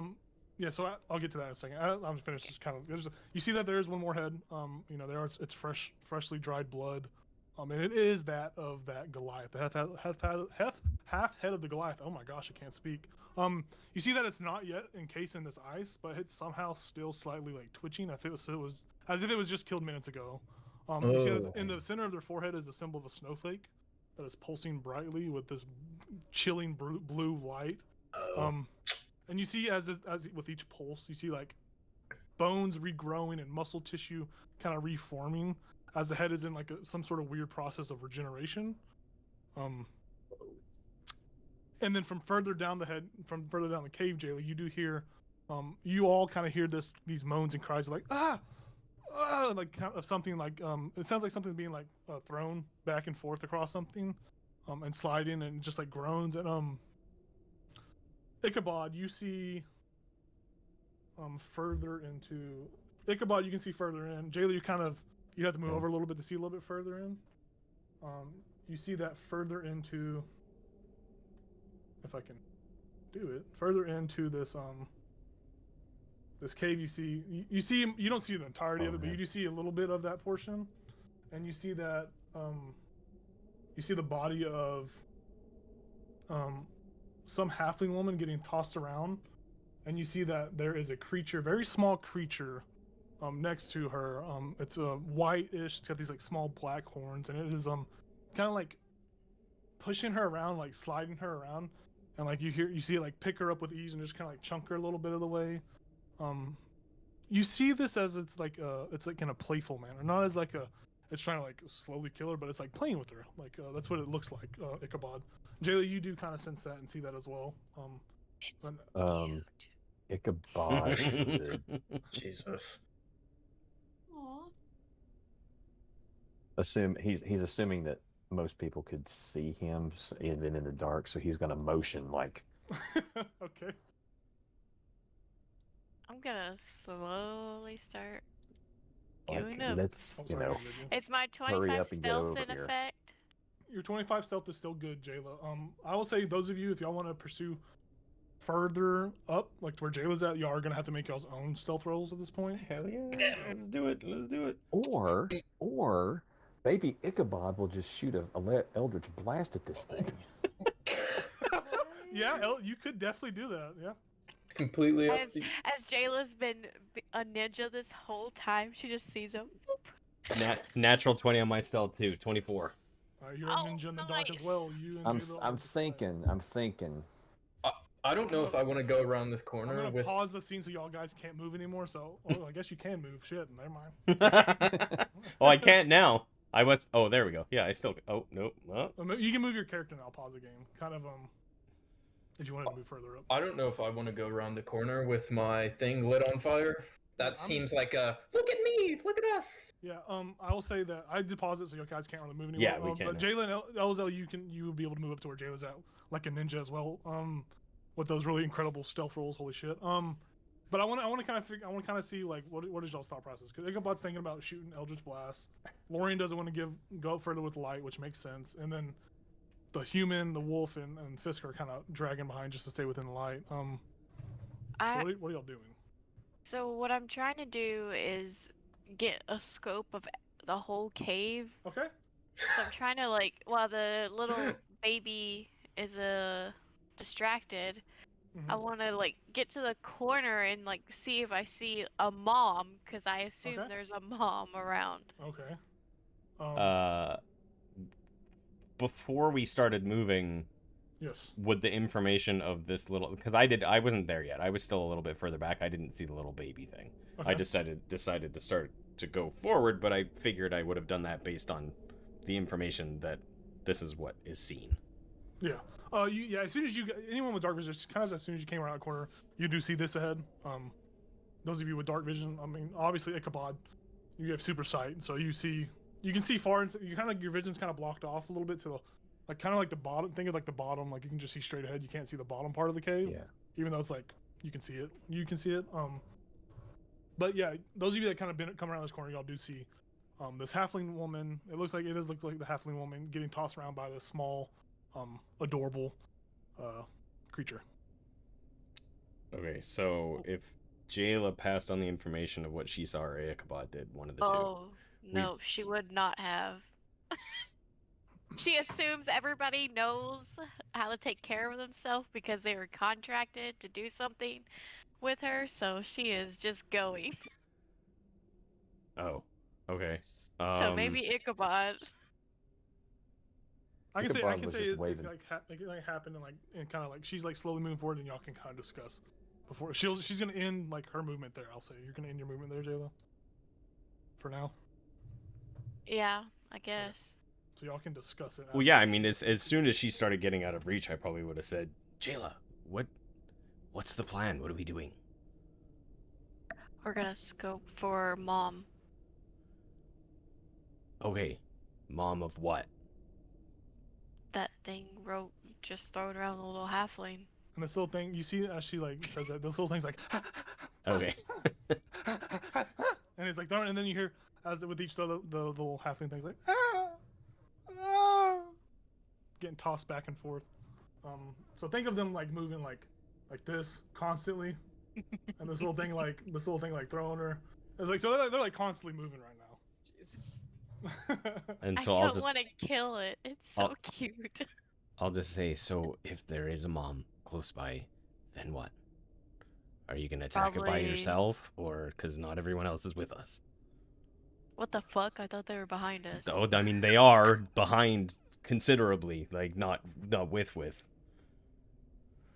Oh my gosh. So you know what? Okay. I guess we wait, but Since this halfling's gonna since- die. Since we came all this way to help these people and save them and whatnot, I think Ichabod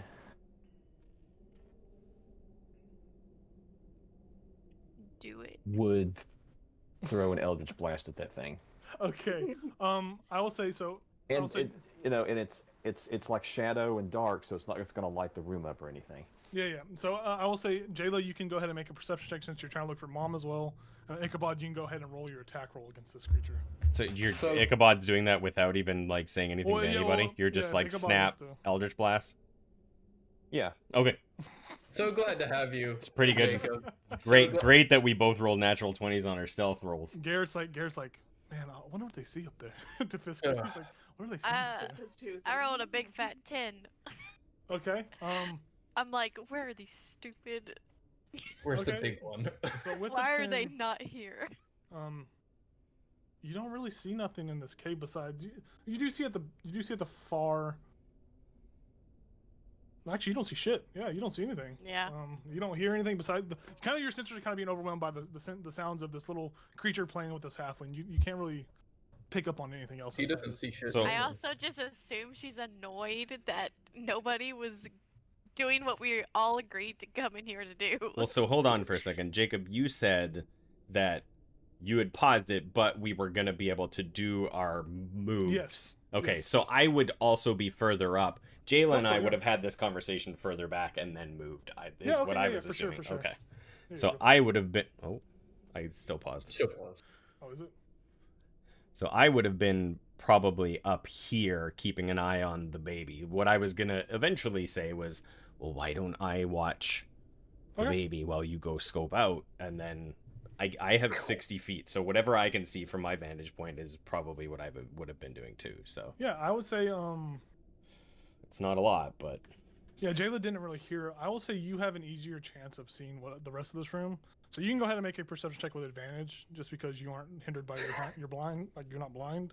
all right. Daredevil, damn it. But the noises are kind of like making it hard for you to see. 16. Okay. He's like, I don't know if that's enough. So you do see at the far back of the room where the kind of like you see like the snow and like the bones. You do see that big pile. Mm-hmm. But there's kind of like a shroud of darkness around that. It's still a little like, even though you have dark vision, 10, 20, 30, 40, 50, 60, you still see, but you can't really make out too much because you're kind of paying attention more so to the halfling and the little creature. Sure. Just kind of making sure they're fine, but you don't really see anything else besides this room. Besides that far portion of wall, there's like some sort of like snowy, like bone covered pile. That's all you really notice from. Did I misunderstand? Did you say each square is 10 feet, not 5 feet? Yeah, each square is 10 feet. Yes. Oh, okay. Yes. Gotcha. Understood now. I see the size of Yeah. my character. Yeah. Yeah. I mean, I'm obviously not going to report anything to anybody because. Yeah. Yeah. All right, Sneaking. Ichabod, go ahead and do your thing. Ugh, I'm so proud of you, Jacob. 14. 14? Yeah, that hits, man. It's a little baby. What's it gonna do? Yeah. 9 points of damage. Okay. Okay. So this little thing is like, and it's like as it's like mid throw of what does your Eldritch Blast look like again? Oh, it's just like black oil, but as it approaches its target, it turns it obsidian shards. Okay. Ooh, that's so you- cool. This little thing's having a fun day with this halfling, throwing it around, and like mid throw, this like oil like just like hits it in his chest, and it goes oh, and just falls over dead on the ground next to the halfling. Stealth kill. No. Stealth kill. Star As it is so as sad. it dies, you hear some. Craig, you see, and sorry, or Jayla, you hear the bones in the pile at the back. You see something like crawl out of it, emerge as this huge like hulking mass pops out of the snow and bones. That's the And you see homie. so what you see, what you see is a You're welcome. what you see is this this huge mound of white fur, just this hulking form. It's very much reminiscent to a smaller creature that was in front of you. Its two black horns kind of curl backwards into like sharp points, and you see this like it opens its mouth and it has like these yellowish black like sharp shard like teeth.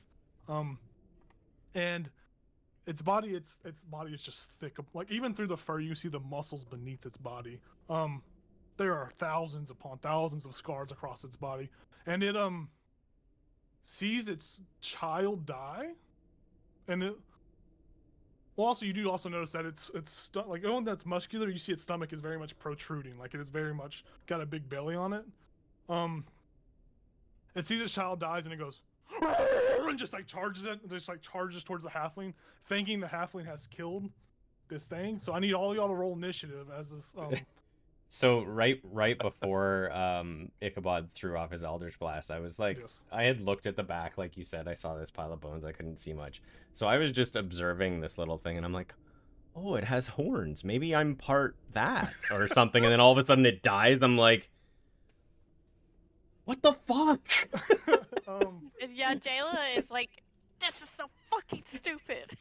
As all this like chaos happens, Fiska and Garrett, y'all just hear this like overwhelmingly loud, like echoing throughout the cave. It's like and it's just like rippling throughout. Y'all just hear this loud, massive creature making noise. I need all of y'all to roll initiative. I'll look back at them and then I'll be like, time to go. We're plunged into darkness as he runs off. Yeah, I'm Pull out a just- torch. I have a torch. All right, let me get some tunes for y'all. What the fuck, dude? Oh, I'm so proud of you, Jacob. I'm usually the only guy who tries to do stuff. You mean like that. Nathan? Yeah, yeah. Oh. Sorry, I got confused. Oh, I was like, what did Jacob do? I didn't say. He got caught up in the excitement. Yeah. He let us do this. Well, normally we don't get to do the impulsive stuff like time to kill the Monk Lord. Yeah. So let me. And that worked Okay, out so well what for is- us, Tyler. Oh, Yeah, I know.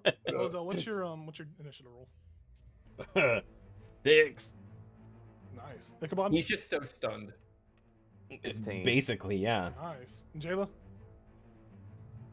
13. Nice. Lorium. 13. Which of y'all has the higher? She has higher dex. Okay. Yeah, that's my highest. So I'm just gonna put you at. Actually, I'll put you at 13. This should fix it.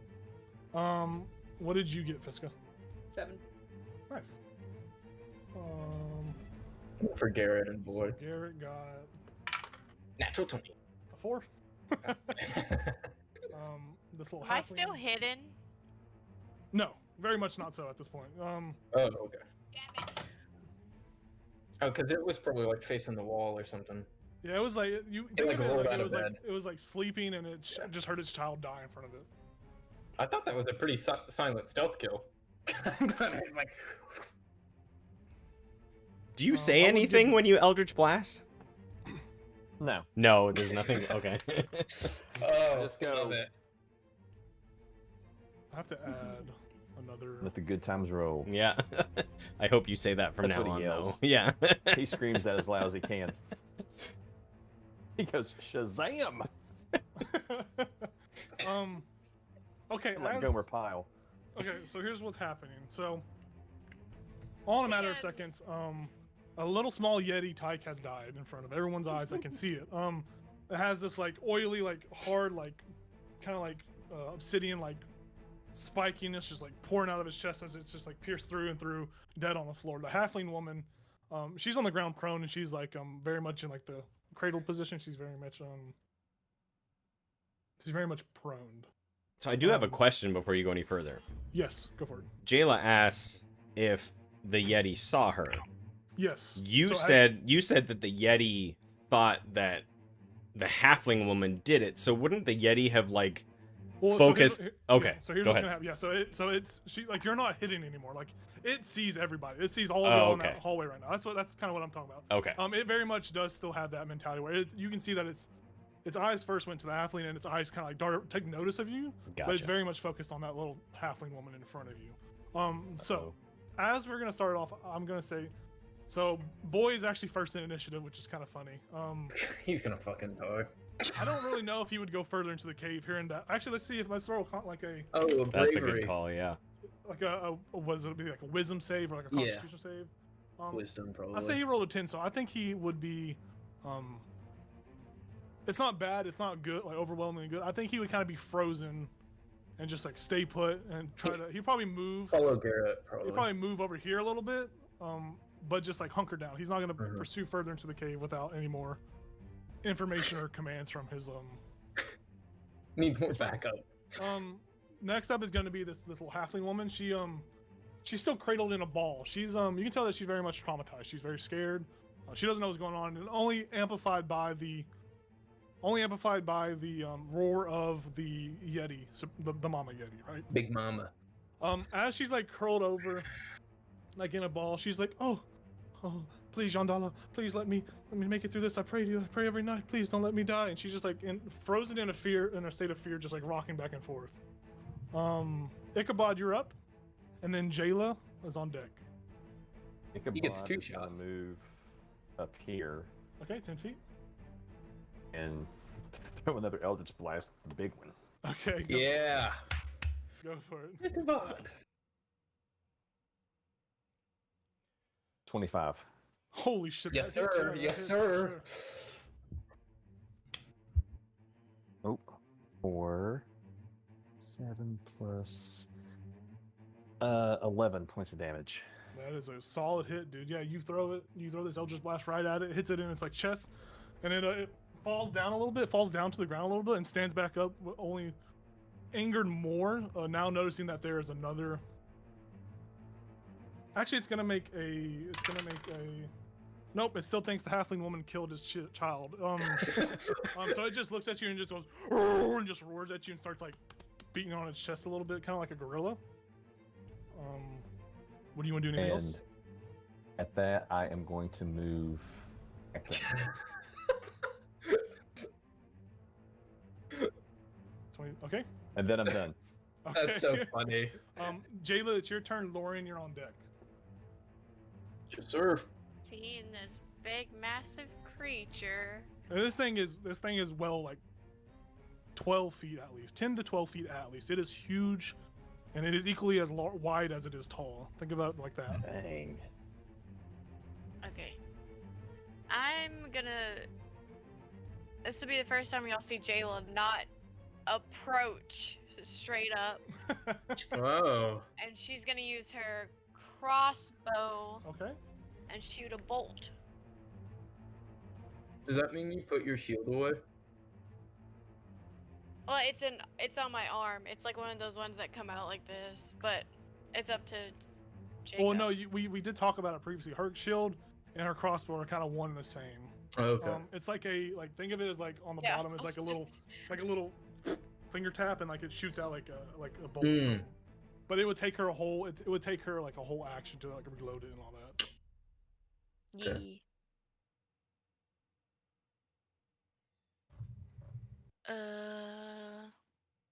Why'd So the music quit? that's- Oh, there we go.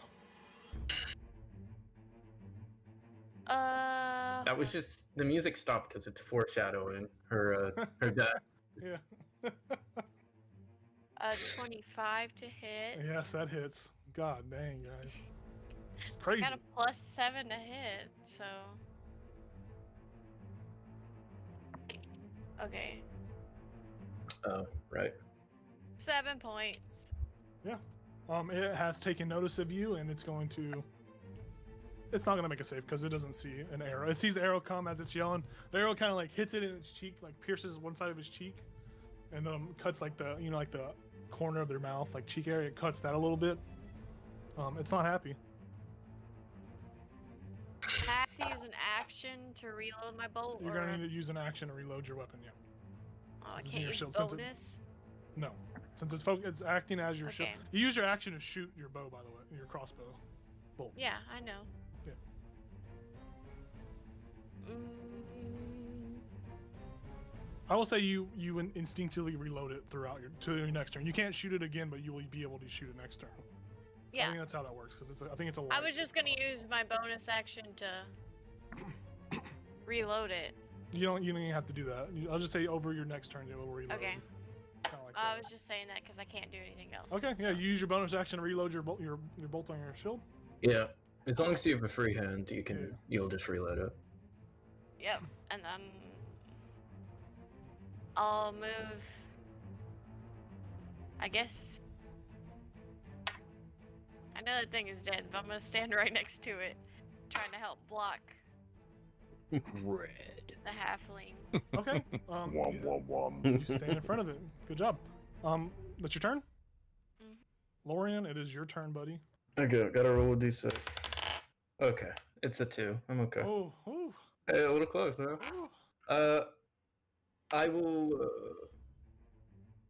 Could I pull out some alchemical fire and place it on the ground and just be like, I'll look to Garrett and I'll be like, if you don't want to get close, throw this at the beast. Is that a free action? Yeah, you can. Anyone has a free action to talk or interact with the environment. Okay. So he'll just nod since he can't really speak in this time frame. He'll nod. And then I would 10, 20, 30. Now it's time for me to think. Why do you think so? Why you're thinking as Lorian moves away with the fire, Fisk and Garrett and Boy are just surrounded once again by darkness. You guys are enveloped in darkness and unable to see any further in front of you. So I pulled a Fisk, torch. you got your torch. All right, you can see. And then I will. I guess. Fuck it. I'm gonna. I'll dash. And that's as far as I can get. Okay. The Yeti think- notices you come in. I'm done. Yeah. Okay. It's going to be the Yeti's turn.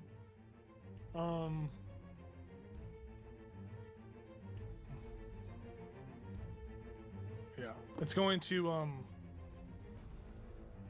yeah, it's going to see this creature. It sees this Minotaur step in front of the one it perceives just killed its kid, and it's going to. It looks at you, and its eyes have this like aura of like blue, like mist around them as it shoots this like. It stares at you, and you feel your body kind of like freeze up a little bit. I need you to make a Constitution saving throw, Jayla. Okay.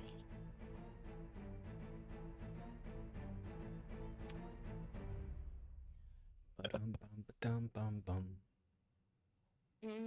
14. Yeah, as it looks at you, and you feel like this paralysis start to take hold on you, you kind of shake it off, and it doesn't take effect on you. Thank goodness. It sees that this doesn't work, and it just goes and just like beats its chest and runs at you and begins to like bring down both of its fists on top of your head. So it's gonna move. It's gonna hit my horns. It's going to move. I Could can't break put it, 'em. like I can't put it half in the square, but it's on you right now. I can't put it halfway in there, but it's on like right next to you. Okay. I could just. Yeah, sure. Yeah, you do that. It's going to attempt to beat you with both of its clawed fists, and it's going to roll Cool. twice. So the first one is a 11 to hit. No. Oh, and the second one is a 23 to hit. That one hits. So Cool. I assume I get my shield up, and it hits right there, Mm-hmm. and then maybe I come down, and then it tries, and then it hits me. So you're gonna take. the way he You're gonna take there. 10 points of slashing damage as it kind of catches you underneath your like Okay. in your armpit around where your shield was. It kind of like you blew your shield back a little bit. So you take 10 points of slashing damage as well as 4 points of cold damage. So you take 14 points total. As its claws dig deep and you feel this like penetrating ice like start going throughout your body. Cool. It's going to end its turn there. It's going to It's be getting Fiska's cold turn. in here. It's Fiska's turn, and then it's going to be Elazel on deck. Alright, Mhm. so Fiska is going to move forward. Say, oh my goodness, that was okay. So it's going to be. That's 10 feet. It goes diagonal. 10 feet. Yep. So 30 feet so far. Yeah. Yeah. Could and- she see the beast with my? Yeah. So My you, flail? so you see that the Oh, I didn't. Even you see the Yeti. So you walk in with your torch, but you do see the Yeti with Lorian's flail now. As you kind of come around the corner, you do see Lorian and Jayla engaged. You do see the dead body of a smaller creature, very cute but dead. And then you see a halfling woman that's like curled up in a ball, prone and afraid. My goodness. It's a lot to take in. Well, Yeah. well.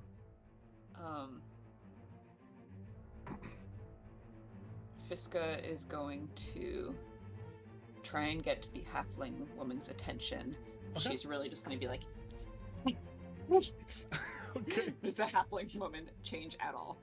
The halfling woman. So after this battle, after this like 6 seconds is like raging on. These noises of fighting. She kind of like stopped and she hears you start whispering and sees your torch, Mhm. and she looks at you and she's like, "Hi."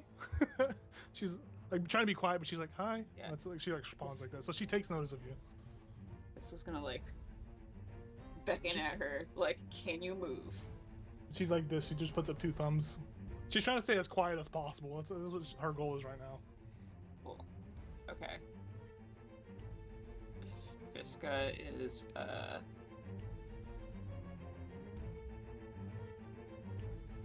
probably not gonna do anything else here. She sees that Yeti and it is scary, and yeah, she'll try and shoot it with an arrow, I guess. Okay, go for It's it. probably tall, right? It's much taller than Jayla. It is huge. Yeah, Jayla is a whopping. How tall are you, Jayla? You're like.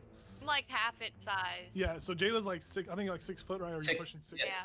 This It's thing, like is, stick. this thing is between anywhere between 10 to 12. It is very tall. It's as tall as it is wide, so it is a huge figure. It's not gonna be overly hard to hit it. All right, so I'm gonna aim at this bad boy, with a crossbow. Does a 10 hit? 10 does not hit actually. So as it kind of like as you shoot it, you kind of see that Jayla's got this beast has its claws in Jayla's armpit, and it kind of like as it like pulls its claws out of her armpit, your arrow kind of just like soars right past its head and misses it. Let me use my point of inspiration because I have it. Why not? Sure, why not? Yeah. Ha! I got not one. Yeah, it's So never mind. same thing happens. Cool, we're done then. Okay, it's going to be Elazel's turn, and then it's going to be Garrett. Garrett's up on deck after you. So Elazel will have seen the halfling woman, respond. Yes. So he'll be like, "Where's Asterix?" Just point. Just point. He's like freaking out. The halfling woman's like, I don't really know. I don't know. Cool. He's in the big one's stomach. Did we see Oh. the Yeti come out of a cave? Is that what it was? Like we get the So impression. that little, like that pile at the back, the like pile. So it was kind of like buried into its sleeping in a sense, like sleeping, but also listening to its child play. So it was kind of like camouflaged within that pile at the back. Okay. So whenever this little dude died, it very much just emerged from this pile of bones and snow. Okay. There's like 3 things I want to do, and like Do it. 2 of them the rest of the party might hate. Do it. And I just killed a baby Yeti, so I know you. I like I know that. you did, and one of them is me going over trying to revive it for bonus points with the Yeti. But Craig knows that the Yeti wouldn't even give a shit. It'd be like, "Oh, my baby's alive. I'm still gonna kill all of you." Yeah, you hurt my baby. Do it.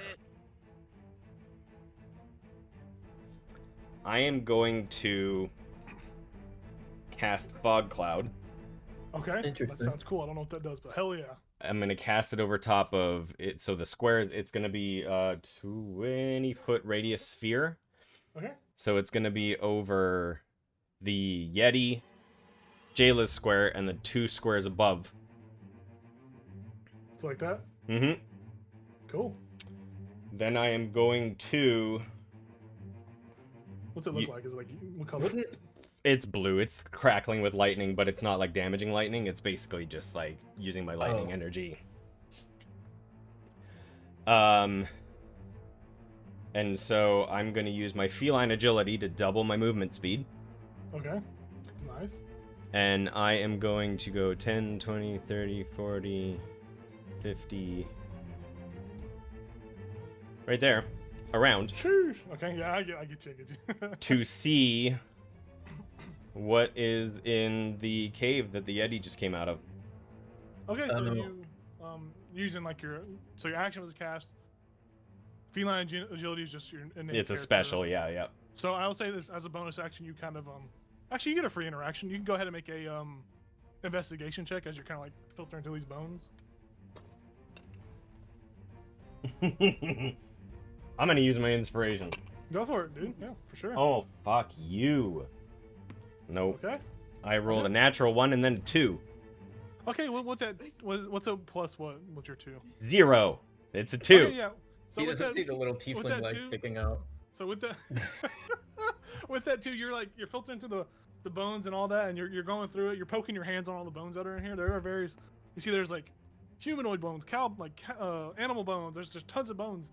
You don't see any kind of clothing. You just see all bones, and there is no cave further into this pile. It Okay. very much is like the beast was sleeping on it, Okay. or sleeping in it. But you don't see any kind of small tiefling child in this pile. So with the fog of obscurity, does it Yes. realize I'm behind it right now, or can I see, like, can I notice No, that? it doesn't like it does. It's like it's all it knows. It's engaged in battle with this creature in front of it. There was a guy to its right. Its kids died, and the little acolyte woman is on the ground. But as this fog kind of like this like lightning cloud of just like disruption is in front of it, it's not aware of its surroundings right now. It's very much blinded. In that Okay, sense. so unfortunate for the rest of you, you can't see the Yeti anymore. So probably Unless you have disadvantage on devils. everything. Well, Unless if you I'm have if I'm within devils- 5 feet, then I would probably be able to. see it, Yes. no? Yeah, Devil- but any distance. Devil's yeah. sight.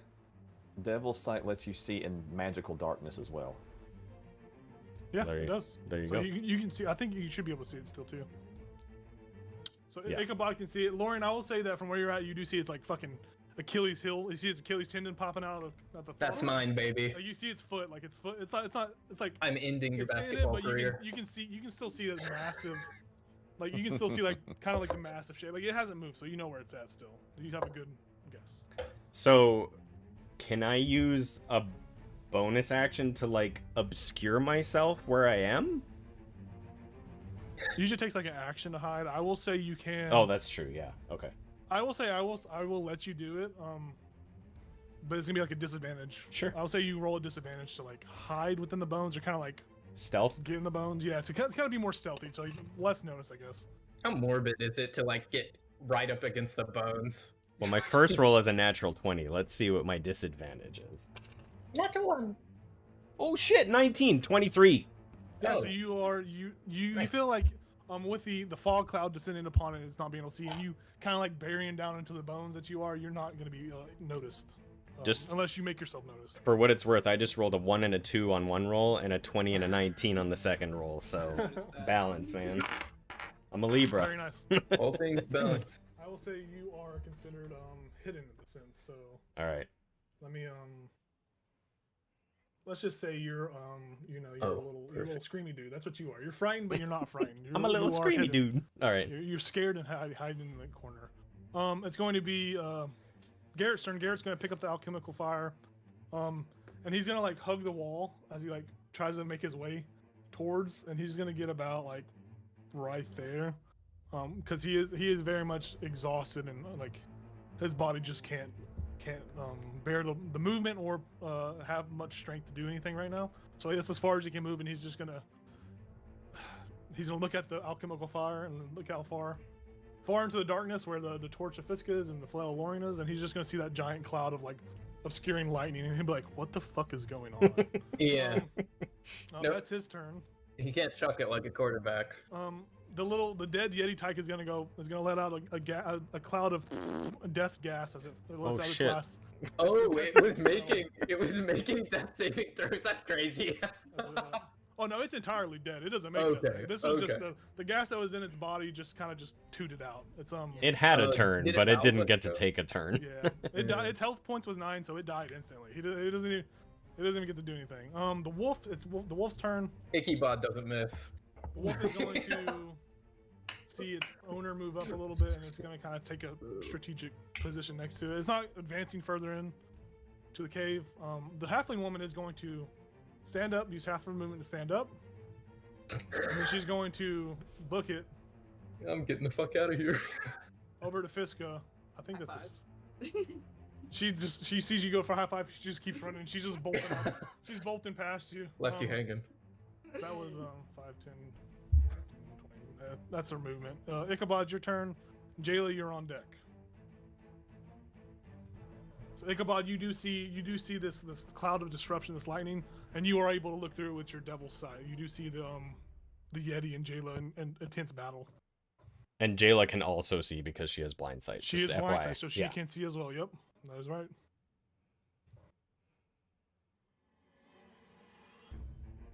She can feel it. Yeah.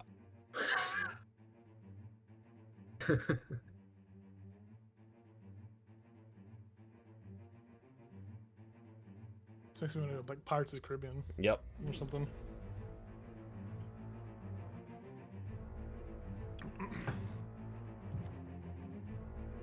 I think you're muted right now, Nate. If you're talking, I think you're muted.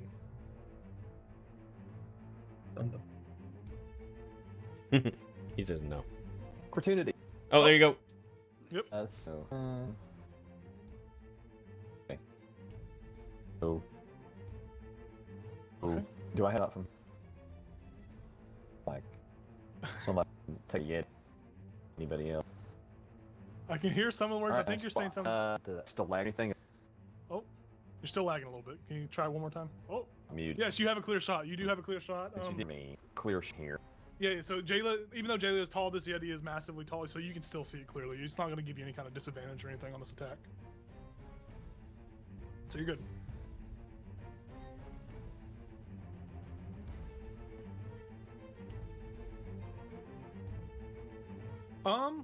That's a good question. I will say there are Great question. There are some stalactites above it. There are some stalactites. You see about maybe 2 or 3, like a grouping of 2 or 3 just directly above it. As you do look up and see this, though, if you do notice that if you do, you are putting Jayla at risk of some of these hitting her as well if you do target those, because it's kind of like covers that area. So Just do it. yeah. Okay. It's gonna be No, I'm just gonna throw an Eldritch Blast at the Yeti. Okay, go for it, dude. Man, it'd be so metal to see her get impaled by a stalactite, though. That'd be so metal. Wow. Like sad. Sorry, that- Sad, but metal. I think It's is such what a he's cool saying. Like, image. yeah. Yeah, exactly. It's such a cool image. It's like an album cover or something like that. Actually, yeah. 22 hits. Yes, that hit. That does hit. Yeah, sure.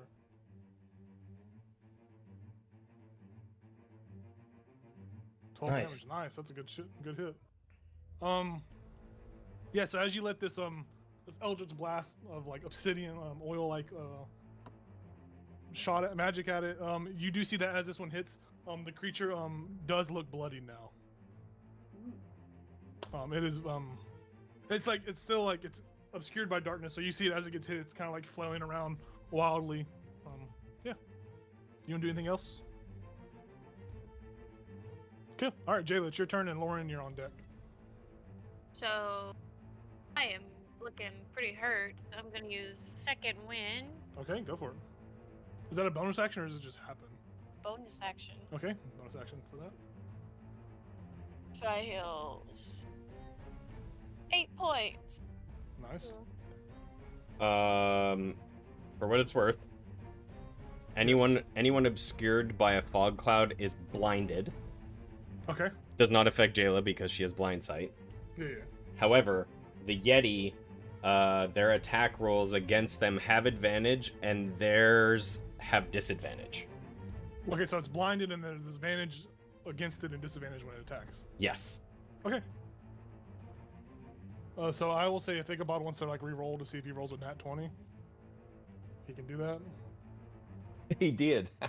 Did Nice. he? Okay, yeah, nice. Oh my goodness. So So I would say we would damage just double the damage from. it wouldn't be So- 24, but Yeah, it wouldn't be 24, but it'd be whatever you rolled on your dice, double plus your modifier. Right, yeah. It was an 8, so it'd be 16 plus 4 is 20. So 20. Nice. So it would take 8 more points of damage. Cool. Yeah. Awesome. Good to know. All right. And I'm just gonna. I assume I'm like at waist level, maybe. Okay. I'm gonna try to cut her belly. Jesus. You're gonna try to cut her belly. Okay. I Okay. thought you said Pat. Oh, I'm gonna try to pat her belly. All right, go for it. Cut the belly. So you do have so you would have advantage on this, right, Craig? She would have advantage. That's 'Cause what you're I'm not understanding. blind. Is that Yeah, how 'cause blinded? You're not blinded. Yeah. Yeah, you're not blinded. So, plus it's in blind sight, so you see this thing perfectly fine. Roll with advantage. Oh, thank goodness. I can sense your killing intent. 24 to hit. Jesus Christ, that Nice. hits. Yeah, good job. I rolled an 8 and a 17, so. Nice.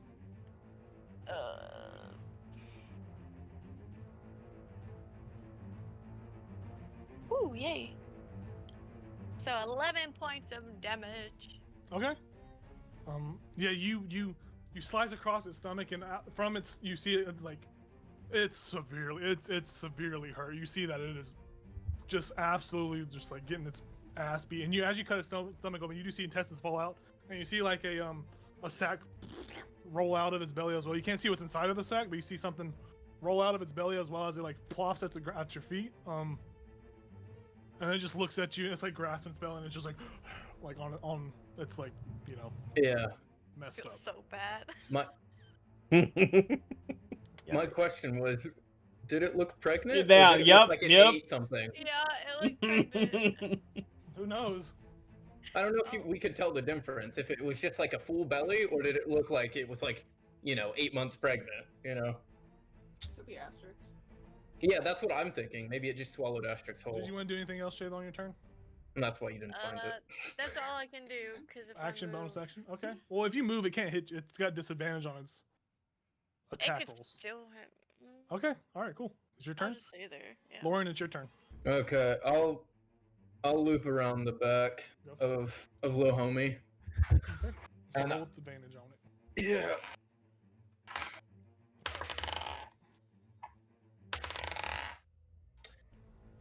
Does 17 hit?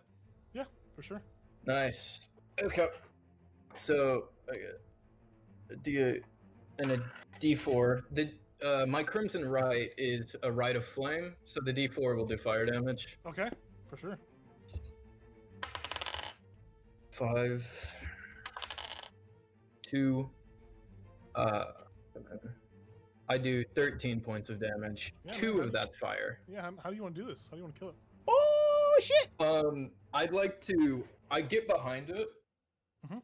and I'd like to grab the ball of the flail and hold on to the handle, and I'd like to jump from behind it, and as I jump on it from behind and start strangling it, the chain will like light with fire, and I just snuff it out. And some of you might not be able to see me, but well, I think actually the only ones who would be able to see it would be Jayla and well, Elazal's facing- eyes are Ichabod, like just above the Ichabod. snow. Like, Ichabod, yeah. I'd be facing away from him, but I would just be like smiling really big the whole time and like gritting my teeth. Yeah. And I just strangle it, and there would be like, burn marks and strangle marks around its neck. Yeah, as you do this, as you hear the Jayla, you hear the noise of it like as it's choking out, and you see that this chain is searing through its neck, and you have actually as you're kind of like choking it out, Lorian, And- the chain does burn through its like neck entirely. I'll whisper to it. I'll be like, die, Okay. and then I will. Shoot. Then I will. Yeah, it dies as you say that. It dies. It is dead now. You are out of initiative right now. Can So- I look at the sack that fell out of it? For sure, go ahead and make a make an Does it look like- investigation check to like kind of like fill through the sack. Does it look like a little baby yeti or a little tiefling girl? so question: how Yes. big was the baby compared to the rest of us? If it was throwing a halfling around. The baby Hmm. itself was about 5.5 feet to 6 feet tall. Whoa. Okay, Pretty big. so my Pretty size. sizable. Cool. Yeah, it's pretty sizable, but it's more so like lanky and skinny. It's not like built, but it still Yeah. had that like prime. It's like a monkey, you know. Yeah. You look like a monkey, and they're like ripped, but they don't look it if they have Yeah. all this fur on it, you know. Yeah. So. Oh, I didn't mean to move Ichabod. I'm sorry if I moved you, or did you move? I don't know. So many things Dog. on the screen. As you are, Jayla, as you're like filling through the sack, and you feel some. It's very small. The nose is very small. It's like feels childlike, in a sense. But as your hands kind of caress over the features, you feel two small, like premature horns at the top of its head. And you get a sense that this is probably a unborn baby yeti. Is he gonna live? Cool. No, it is not gonna live. Damn, I thought maybe we were close enough to the time of. This wasn't a C-section. This was a. We just made all the Yetis extinct. Can Oh, can I they're try to probably listen others. for that noise again? See if it was anyone else besides the halfling. Yeah, you can. I will say you listen and you just don't hear the sound anymore. So you kind of conclude that this halfling was the one making that kind of weird noise, or the yelling noise. This halfling, Ichabod, you see this halfling? She bolts past you, and she just takes off to the cave entrance. Okay, You're welcome. Wait, we need her. She just took off. She didn't. As soon as the battle started and Fiska gave her the thumbs up, she just took off running for the exit. Did I recognize her as Perry Lou? Or- Yeah, you recognize her as the little halfling woman from the buried treasure inn back in Bremen. Just like you recognize the Goliath was the vegan Goliath that was with the Asterix. Yeah, you guys are in this dark Can I empty chase her? chamber. Yeah, if you want to chase after Perry Lou, you for sure. Yeah. Yeah. Get the fuck back here! Elabel bursts out of that snow and goes down to the other part that we The other haven't part? looked at. Yeah. Okay, yeah, for sure. So as Jayla's heading her way out, this is kind of like happened concurrently. I'm just gonna delete this for now because it's in the way. You do see that this is you come to like a ledge, like overlooks, like you look down like 10 feet. There's like a more floor, and you see this looks like a you kind of put two and two together. This kind of looks like the path back to the other side of the cave entrance. Okay. I would say you can go ahead and make a investigation check or perception check if you try to want to see any other features in this section of the cave. Let's go do that. 7. Wait, Okay. were you helping me or are you doing your own roll? I guess I was doing my own. I was Okay, I was okay. just looking along. 19 investigation. Okay, you see that there is a set of carved steps further on, but you don't really see anything else besides the steps. You do notice that the steps themselves are unlike the ones you came up beforehand. These steps look newer and crafted by a better hand. If that makes sense. Elazel's just gonna yell out, Asterix, Yeti's dead. Are you here? Loud as I can. Yeah, the echoing of Asterix, "Are you here?" The Yeti's dead echoes throughout the cave. You don't get a reply. I'll just, with no reply, I'll say, Asterix, it's us from the tavern. Catman with the horns. Are you here? Still echoing of your words, you still hear the silence of the cave and the wind Okay. blowing through it.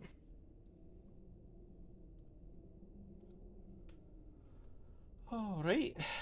Well, that was fun.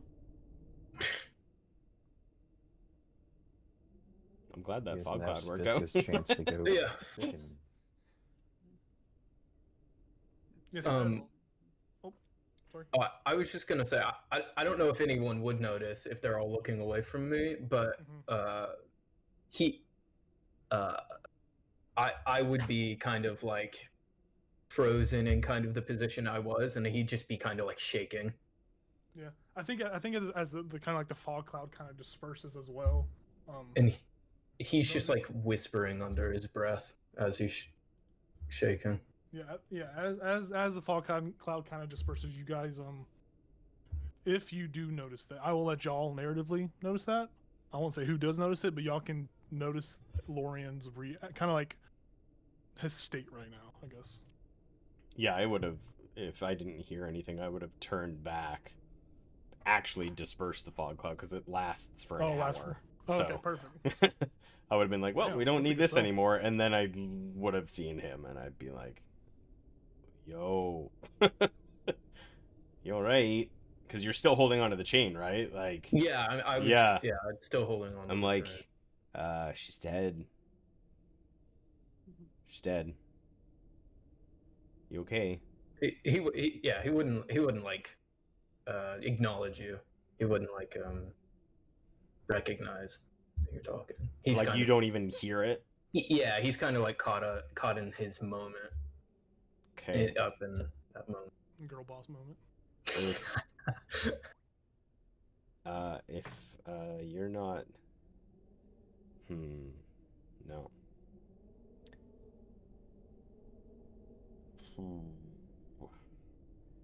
I'm trying So to. is this area over here? Is this ice? No, so that there's like a little ledge that like drops. So like you would have, if you came that way, you would have to climb up that 10-foot like ledge right here. Oh, it's 10 foot. Okay. But there little rock, you could slide down it easily. It's not like it's hard to navigate. But you do see that path down there is just normal cave floor. It's like the Okay. sneaky path. Yeah, it would like if you would have went across the ice earlier, you would have been able to come Right. up a different route. Where is the So staircase how that about I if saw? The staircase that you saw is down here at the. I can't ping it. I don't know how to ping it. like right there? Yeah.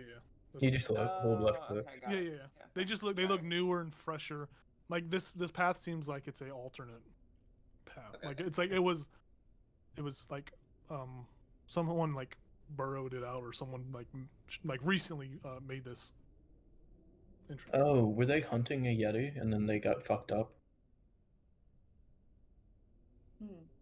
So when Lorian didn't respond to me speaking to him, my initial instinct was to punch him, but that's not what Elazel would do. So he puts his hands like gently on his hands that are still like tightly holding that chain. Yeah. And then just like very gently says, Lorian, she's dead.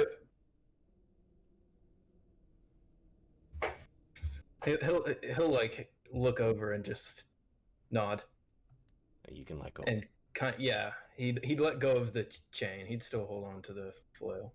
So I'd keep my hands on your hands just a little bit longer, and I say, you're all right. I'm all right. He's I won't- still kind of like breathing very deeply. Yeah, I won't push it any further, and I'll just nod. Just I guess respect that you're going through something, but yeah, not push it any further. I just say, all right. Did we find her? No, she's not here. We shouted for her, no answer. Made sure it was clear who was here, no answer. Could I look around the room just once Yeah, more? For sure. go for See it. if I see anything. Yeah. Okay. Ooh, that's pretty good. I got a dirty 20. Perception or investigation? Investigation. I got a 24. Not a 25, but Yeah. Damn it. You can take a quick look around. You don't see any.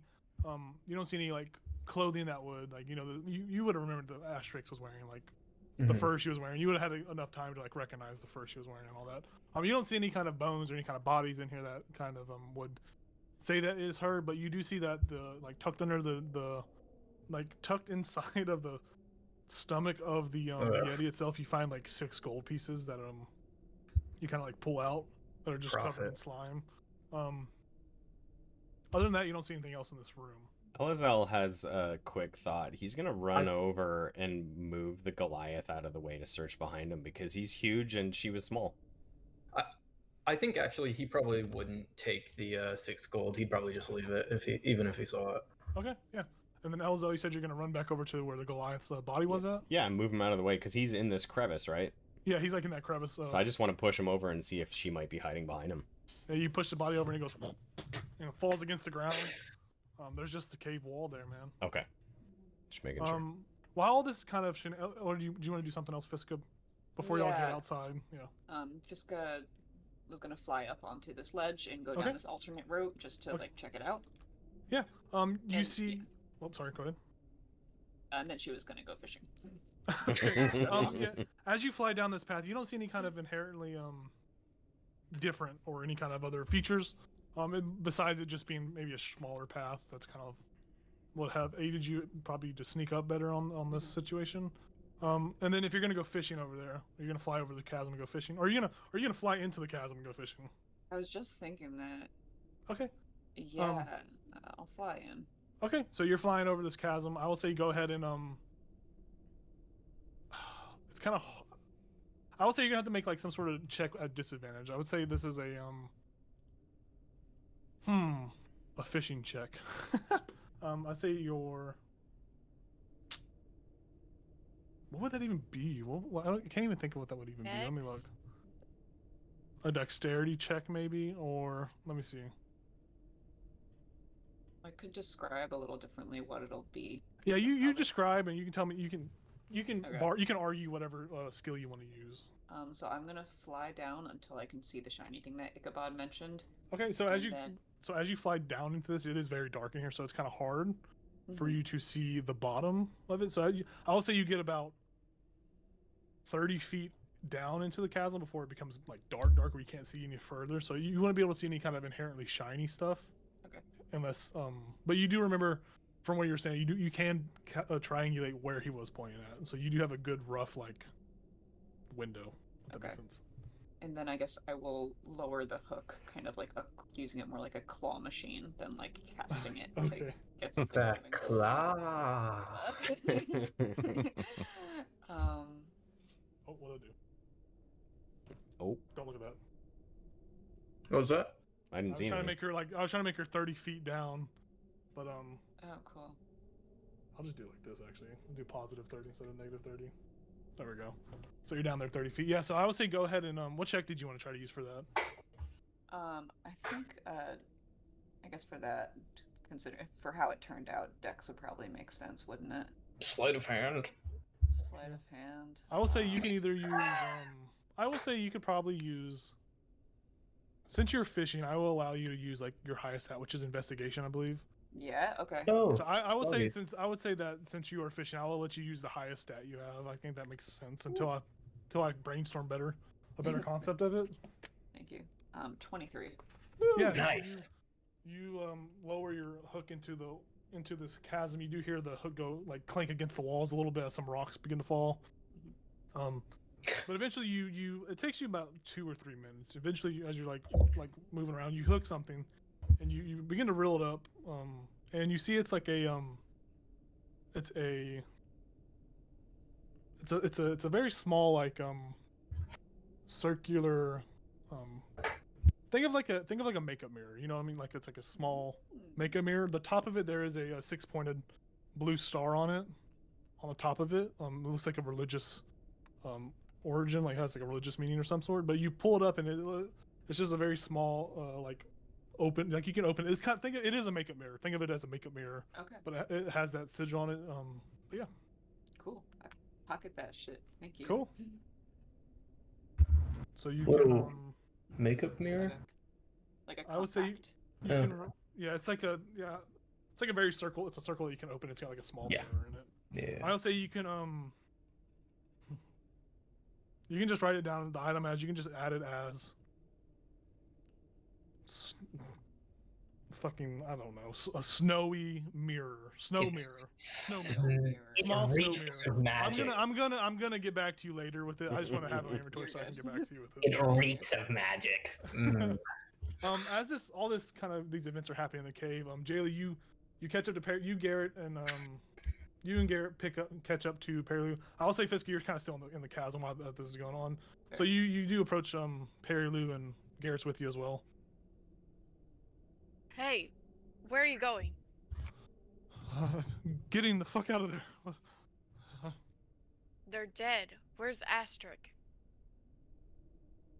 She starts looking around wildly. I don't know. She was here a minute ago. You don't even have to make an inside check. You can tell that this woman doesn't know how long she's been inside this cave. She's been put through hell, so she doesn't really. She's not all there right now. She is very much distraught. So when she says that, you do pick up on that innate, like honesty. She doesn't know. But she begins to ramble. I don't know. She was here a minute ago, and I headed into the cave, and I saw her run away up the mountain further. I saw her head up the path over there, but she just looks down at her feet. Yeah. Why did y'all think it was smart to bring a child up into the mountains? She's like, it wasn't smart. Her mother told me to watch her. She said if she died, her mother had died, that I should take care of her. And so we didn't think it was smart to bring her. She was persistent. She wasn't going to stay behind. She wanted to come on this adventure, and now she's lost. And she looks out onto the snow, and she like drops to her knees, and she's like, "What the fuck happened? What was that?" Are you alright? She says, "It doesn't make sense. There was..." She looks around wildly.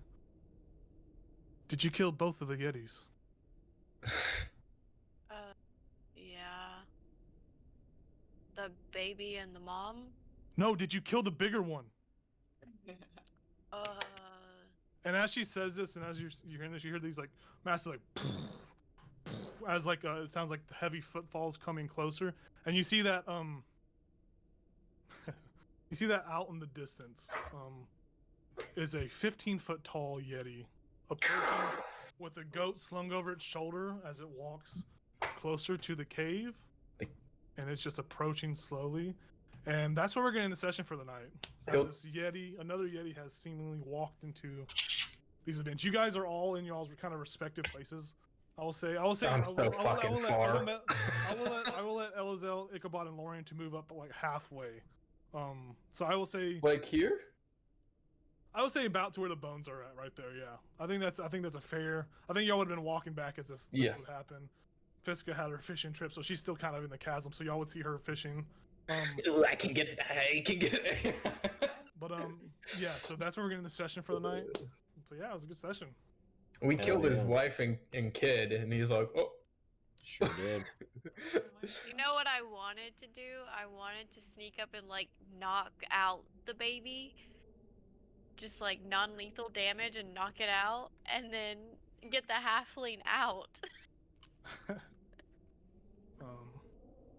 Let's say Daddy Yeti approaches. That's the what I gotta put on my notes. This porridge is too See? cold. This porridge is too hot.